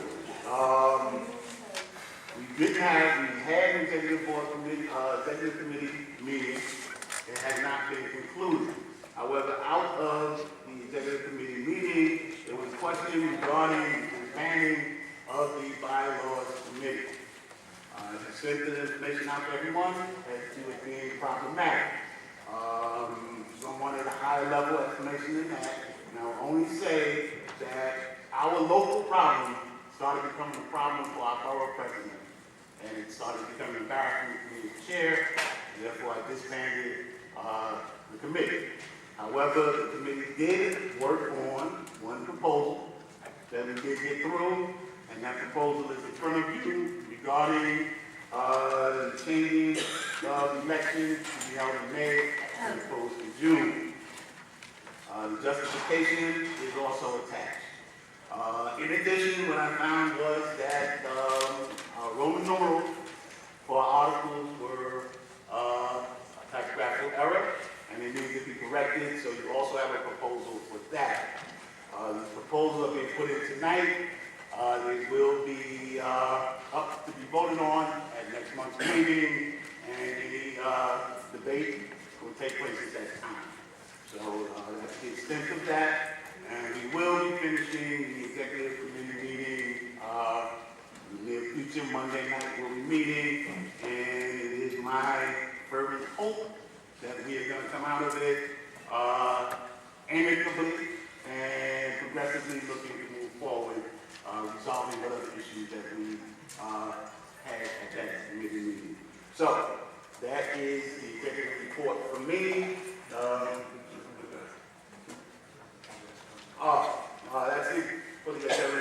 committee. I did get a request from the chair of the executive subcommittee to say a few words this evening, so. Excuse me? Can we have a question on that item regarding the bylaws? Amen.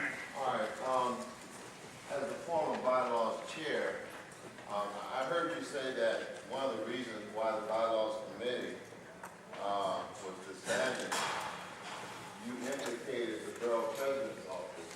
I think we have a representative here. He's not here? Well, the borough president is hands-off in regards to the matters that occur in this community board. So I don't know why you want to punt the ball to borough president. All right, Dr. Ponder. Okay, the second thing. If we're going to look at one of the proposals, why don't we look at another proposal? May I make a motion that we bring forth a proposal regarding the chairman's duties and responsibilities? No, you may not. The committee was disbanded. This is the final report that came out. We're going to look at just one thing. Excuse me. The committee was disbanded. This was the only item that we did get accomplished, and I have an obligation to report it and move it forward because the committee wanted to move it forward. Therefore, it is put onto the table. Well, as you know, you do not have the power to disband the bylaws committee. Well, that's a matter of your opinion. And the reasons that you just stipulated are unfounded. I submit to you that during our last bylaws meeting, we had 3 proposals that we know that you were in favor of. One of them has to do with the election. The second one had to do with the terms, whether it would be a 2-year or 1 year. Dr. Ponder. Hold on. No. Let me finish. Let me finish. Dr. Ponder. You do that all the time. When the truth comes out, you try to interrupt me. Please give me order on the floor. Now, I'm asking you. I'm going to ask you one more time. Please give me order on the floor. Yes. Okay. The discussion for the bylaws committee is really out of order at this point. It's not on the agenda. Agenda items have to be submitted to the full board 3 days in advance. So I'm asking that we table this discussion and take it back to, the executive committee. Bob. So I'd like to put a motion to table this discussion. Bob. There is no further discussion on this. These items moved as a result of the action of the committee. There's no debate on this. If there's any going to be debate on this, it'll come next month when the full board is going to vote on it. So I'm going to hope that all members are going to read it and be ready and prepared to speak on that. Other issues regarding the bylaws committee is moved. The bylaws committee. I responded to what you said, Martin. I'm asking your response, sir. What you said was that true, Martin? I'm asking you to leave it alone and let's leave that alone. Just leave it alone at this point. All right? We don't need to go any further with it. Thank you. You brought it up, Peter? Okay, just let's clarify one thing. At any point, anyone wants to bring a proposal to change the bylaws, they can do it at any full board meeting, so we don't have to bring anything that was from the bylaws committee forward. If you want something, you bring it forward. Second thing, just so that there's no miscommunication, I'd like to make a motion to discharge the bylaws committee right now, so everyone's in favor, and it doesn't have to be brought up again. But that's already discharged, Peter. Is that a problem? I'll put it like this. Are you putting a motion to confirm my decision about this ban? Correct. Just so that there's no question about translations or anything else. You know where I'm coming from. Is there any member on the board that wants to second that motion? I second that, and for the reason we're never going to get consensus. Thank you. And Peter just said anybody can bring up anything from any time, and then the whole board could vote on it instead of going through what we were going through. So I thank you for that, Mike. It's my embarrassing moment as chair, but can we get a vote to put this thing away now? All in favor of Mike did. In favor of All in favor of discharging the bylaws committee? Say aye. Hand on aye. Okay. Anybody opposed? But that was a tacit agreement that we would bring up the proposals. Sir, bring up the Mr. Mayor, proposal regarding the Mr. chair, Mayor, the responsibilities of as the far as chair. I'm concerned, that was ceremonial for you. It's Ceremonial? done and it's over, okay? I don't need anybody's permission to discharge a temporary committee. But I'm not going to discuss it I'm with bringing you up my any proposal further. regarding the On that, responsibilities of the chair. well, that is a discussion for another day, another meeting. You can bring it up. But you later. just agreed, No, though, you we do can that. bring it up in the future. We're done with it. It's over. Please sit down. Next up is the Economic Development Committee. I would ask that everyone would read the minutes and that we move straight to resolution. Does anyone have a problem with that? For the sake of time. So, the Economic Development Committee minutes, Lou, just a resolution. The minutes are self-explanatory. Absolutely. We met on April 6th, resolved in the recommendation of the Economic Development Committee of the Board Board. Number 10, the following establishments have agreed to comply with the best management practice standards contained within the stipulation by signing them to further agree to attend the TEP training, and that their compliance be sent to the State Electoral Authority along with the resolution vote and copies placed in Ward 5. Trinity Danish Young Men's Society, 808 Dean Avenue, 10465 between Philip and Lafayette Avenues. License number 1004611, which expired on 10/31/15. It's a seasonal. It was, the resolution was approved. Motion to observe? Second. All those in favor? All those in favor? Opposed? Okay, next. For new license, resolved in the recommendation of Economic Development Committee of the Board Committee Board 10 that the following establishments have agreed to comply with the best management practice standards contained within the stipulation by signing them and to further agree to attend the ETEP training, and that their compliance be sent to the State Electoral Authority along with the resolution of the board and copies placed in the board's file. Skyview Liquor Dining Cafe, 2365 West Avenue, 10462 between Parker Street and Zurika Avenue. License is new. Fonda Mexico Majico, 1761 Crosby Avenue between Dior and Roberts Avenue. License new. The resolutions will also pass. Motion to observe? Second. All in favor? Aye. Any opposed? Okay. Well, that's good. You said that you don't even have to speak on that. You got one more though. Oh, two more? Yes, you got two more. Okay. Yeah, no. Two more. Item number 4 on your list has been rescinded because that situation changed. So it's up to number 5 on the list. I'll tell you, there were 2 items dealing with security and only revised stipulation recently approved by the committee, and they were of concern to some establishments. It was felt that having secure insight would be a hardship to many of the businesses. They would not be able to afford additional costs. There was a discussion whether or not to leave these 2 points, items number 16 and 17, as to give report leverage against those establishments that tend to not follow the regulations. It was said- Sorry. It was said that the stipulation could be altered by adding with the leading details, but the report of the stipulation was to be a standard form for all. When the revisions were reviewed at the February committee meeting, it was stated that any licensed who did not feel that a certain point was applicable to the establishment, they would indicate NA next to it to be discussed in the meeting. Other than that concession, the stipulation would remain uniform document. The changes are as follows.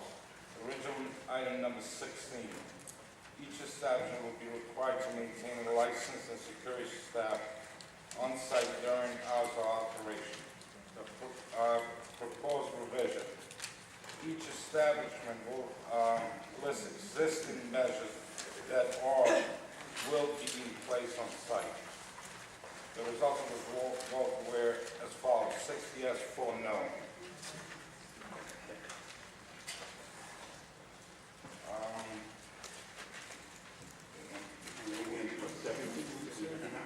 Original number 17, all security personnel that shall be responsible for monitoring outside activity. In proposed provision, the establishment shall be responsible for monitoring outside activity. It was explained that the outside activity did not only include the sidewalk directly in front of the establishment, but also the area extending to Boston corners and across the street. The vote was taken with everyone agreeing to the change. As all concerns regarding the revised stipulation were addressed, they were now legal before the full court. All right, so now you're gonna read the resolution, number 5.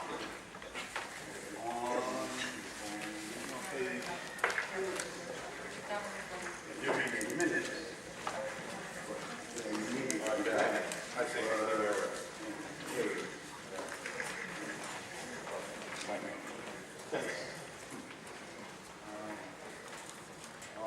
Floor resolution, economic resolved. On recommendation of the Economic Development Committee, the Bronx Committee Board number 10, this committee has approved the new revised stipulation dated March 2nd, 2016, and two subsequent changes. Can't hear you. Can't hear you. At its April 6, 2016 meeting, which will be sent to the full board for approval. Need a motion to, Can we get a motion to accept the resolution? Okay, can we get a second? Oh, that'd be not second. Okay, any questions? Yes, Ron. I'd like to ask that 62 items be separated into 2 separate resolutions. You have one request to make a change on the responsibility of the owner being outside. The other one is on the actual license security. And I feel like there are 2 separate issues here. One of the problems with the license security, which was stated by the bar owners, is the fact that it costs them more in terms of insurance money. The board would like, the committee, I think, would like to have the option to ask for a license security for those sites that have been problems in the past. Whereas if we approve this, we no longer have the right or the authority to ask for that. If an establishment feels that it is a financial burden to them, they can simply state that they do not agree to that stipulation and put an A next to that on our stipulation as in not applicable. Therefore, there's no reason to change it. It only takes away our ability to ask for it. Anybody who's going to have a problem with it, the committee can decide whether or not to approve that with that not applicable on that particular item. There are some establishments where we do want license security, and if we change this stipulation, we can no longer ask for it. So I ask that that be separated into a separate resolution. The other item asks that the security be responsible for outside. And if we're not going to ask for security in every case, well, then obviously the owners have to be responsible for what goes on in front of their establishment. So Well, that's why Bob, I'm asking that they be separated into 2 resolutions. Bob, in that respect, I personally don't feel that's necessary. I think that it does take that into consideration. I think what it does, in my opinion, is it just ensures for us that as our Economic Development Committee takes due diligence in speaking with the bar owners that come before us. Now, we're not demanding the security in that way. We're giving them the option to let us know. However, if they give up options that the committee feels do not represent the best interest, the committee is certainly able to cast their vote based on them. So, there was talk that it was going to be too expensive for them. This gives them options. They're going to have cameras. They always have the option. They always had those options, but now it's still there. That hasn't changed. But now we're asking them to fill that in, to make us aware. Yes, but we're taking that out instead of saying to them, you have the option to say no, which we've always given. They're always, but Bob, nothing changes about their, nothing changes about their options to say no. You're eliminating an option for the board to ask for something. And that's what How is that, I'd like. how is it that you have, excuse me, but how do you, I that's on the bottom. asked for two separate resolutions. So the first thing I'd like to do is address that, not address the issues themselves. Okay. Okay? So I'd like to separate the two items into two separate resolutions. Can we have a vote on that, please? What resolutions would you separate them to? Because you need to have that spelled out for us, because we're not gonna sit here and try and guess what it is Bob is talking about. So you need to be more specific and clear when you say that. Now, we'll give you a few minutes on that. Yes. Okay, I guess my question is, just in terms of the stipulation, I have a couple of questions. I guess my first question is this something that's in practice in other community boards? Yes. Okay. My second question is, do these stipulations impose a greater liability than what the law already allows? Has that been considered? And my third, well, no, I just have two questions. That's it, honestly. Hold on. Okay, we did, again, those things were considered, okay? And again, the biggest complaint from the bar owners, and we did have good representation from them, this was the major complaint. They said, oh, you say we have to be licensed and bonded, that will affect our insurance. So what we did was now we asked for their insurance information.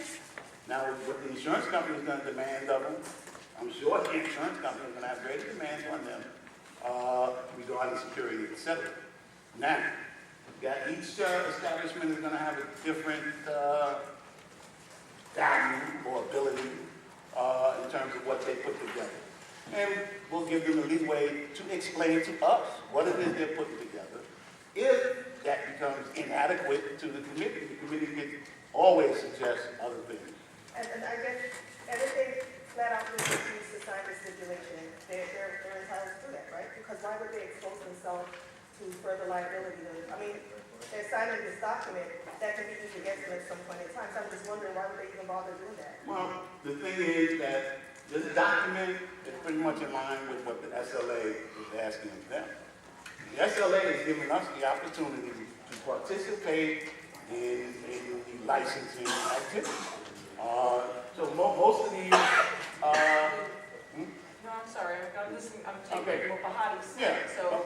because if you look, there What haven't if the been. SLA is requiring it as a liability? Why, I wouldn't sign it, why would I sign another document stating that I'm responsible for X, Y, and Z? I think that's, right, Bill? Right, that's Yeah, right. I would never sign that, and I'd still go on with my business. Okay, but again, when we say they're responsible, But I in wouldn't terms of. sign it. If the SLA thinks I'm responsible, therefore I'm responsible, why would I sign another document stating that I'm responsible? It's up to the SLA to Well, remember, part of the process of these establishments coming before the community board is, again, community standards, community desires. So, you know, even without the stipulation, they can come before us if we have nothing in place. And we could say no and recommend no to every bar. Yes. But we wouldn't have any justification because there's nothing to show that we even spoke with these bar owners. So I think that the stipulations, at least stipulation doesn't change much, except that they do ask for more information. The only changes, again, was at 16 and 17, and I think that opens it up a little bit in terms of the bars being able to let us know what they're going to put in place. Before you speak, Peter's had his hand up. All right. I have big concerns about the stipulations. We did stipulations before, and I don't believe the licensee holders were contacted the first time. Now, I've asked several times, we've got a lot of licenses for bars and restaurants.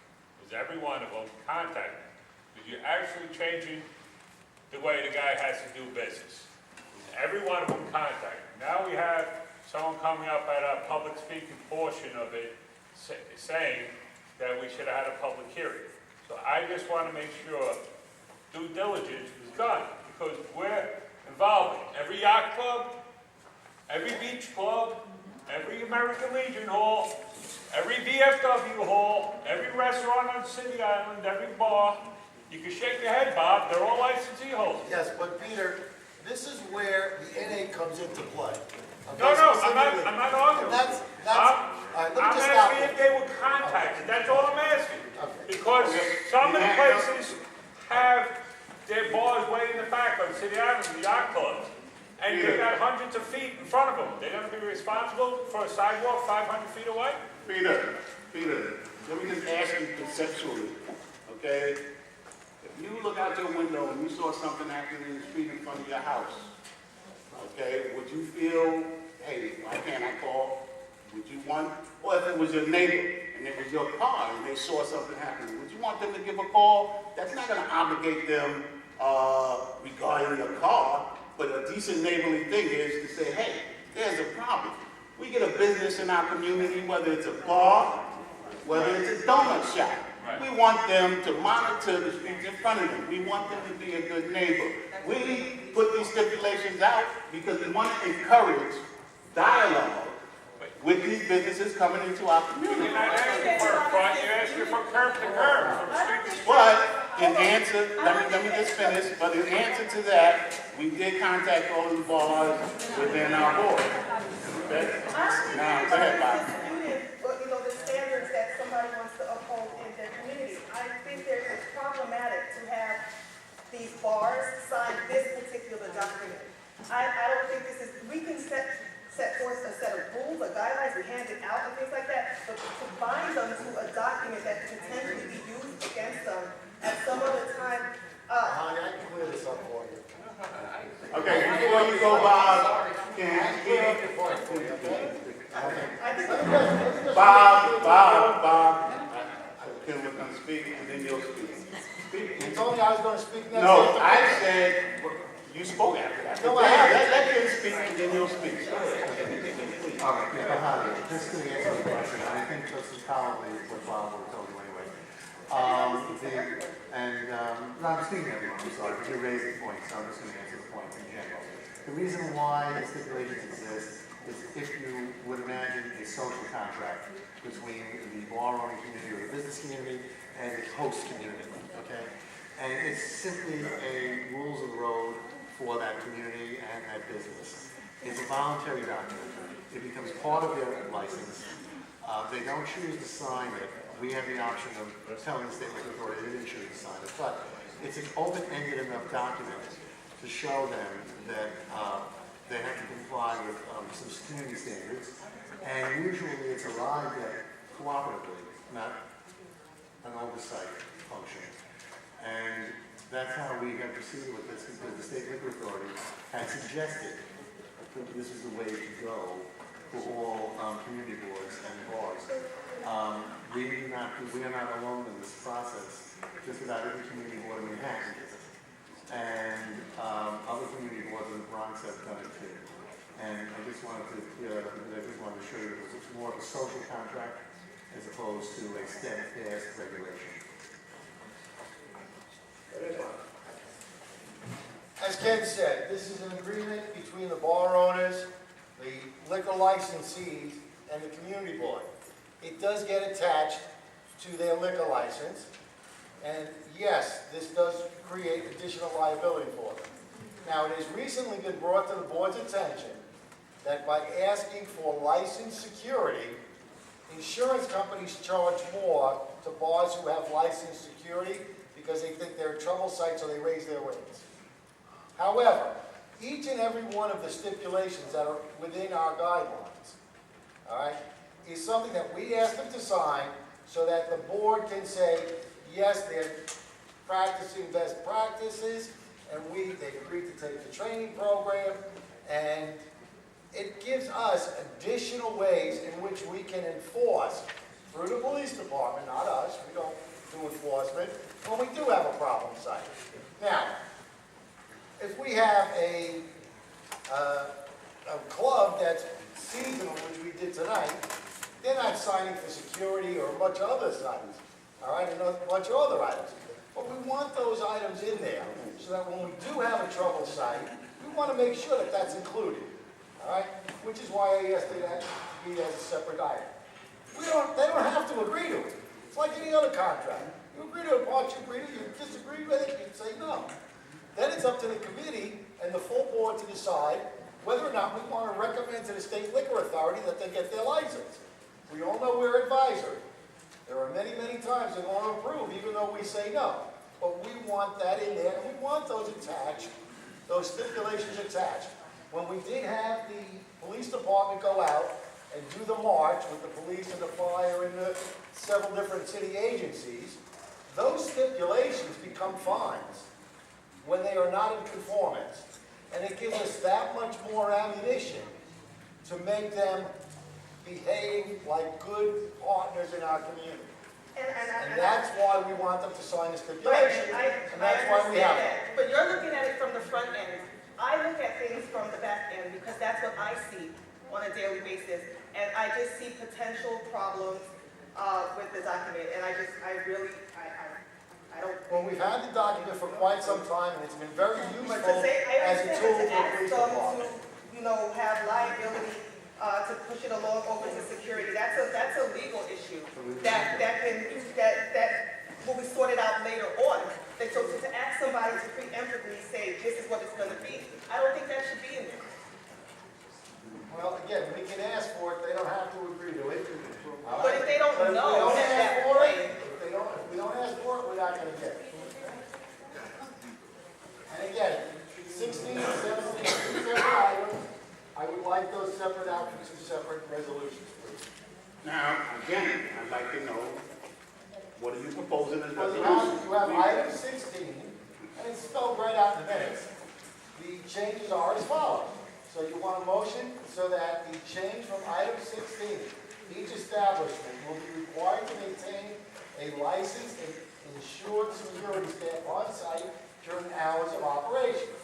The proposed revision is each establishment will list each measures that they are or will be in place on the site. So you're eliminating. So I want that, yes, no, well, that's the resolution is to change 16 to the new proposed. So you're taking away To- the fact that now they you don't wanted- need to have a you wanted license to and say- that's for security staff, is that what That's you're the saying? resolution, yes. That's the What is resolution. clear? What did you say now? The proposed revision is that each establishment will list existing measures that are or will be in place on the site. That is the proposal for item 16, and I'm suggesting that is a separate resolution, and yes, that eliminates the requirement to maintain license and insurance security.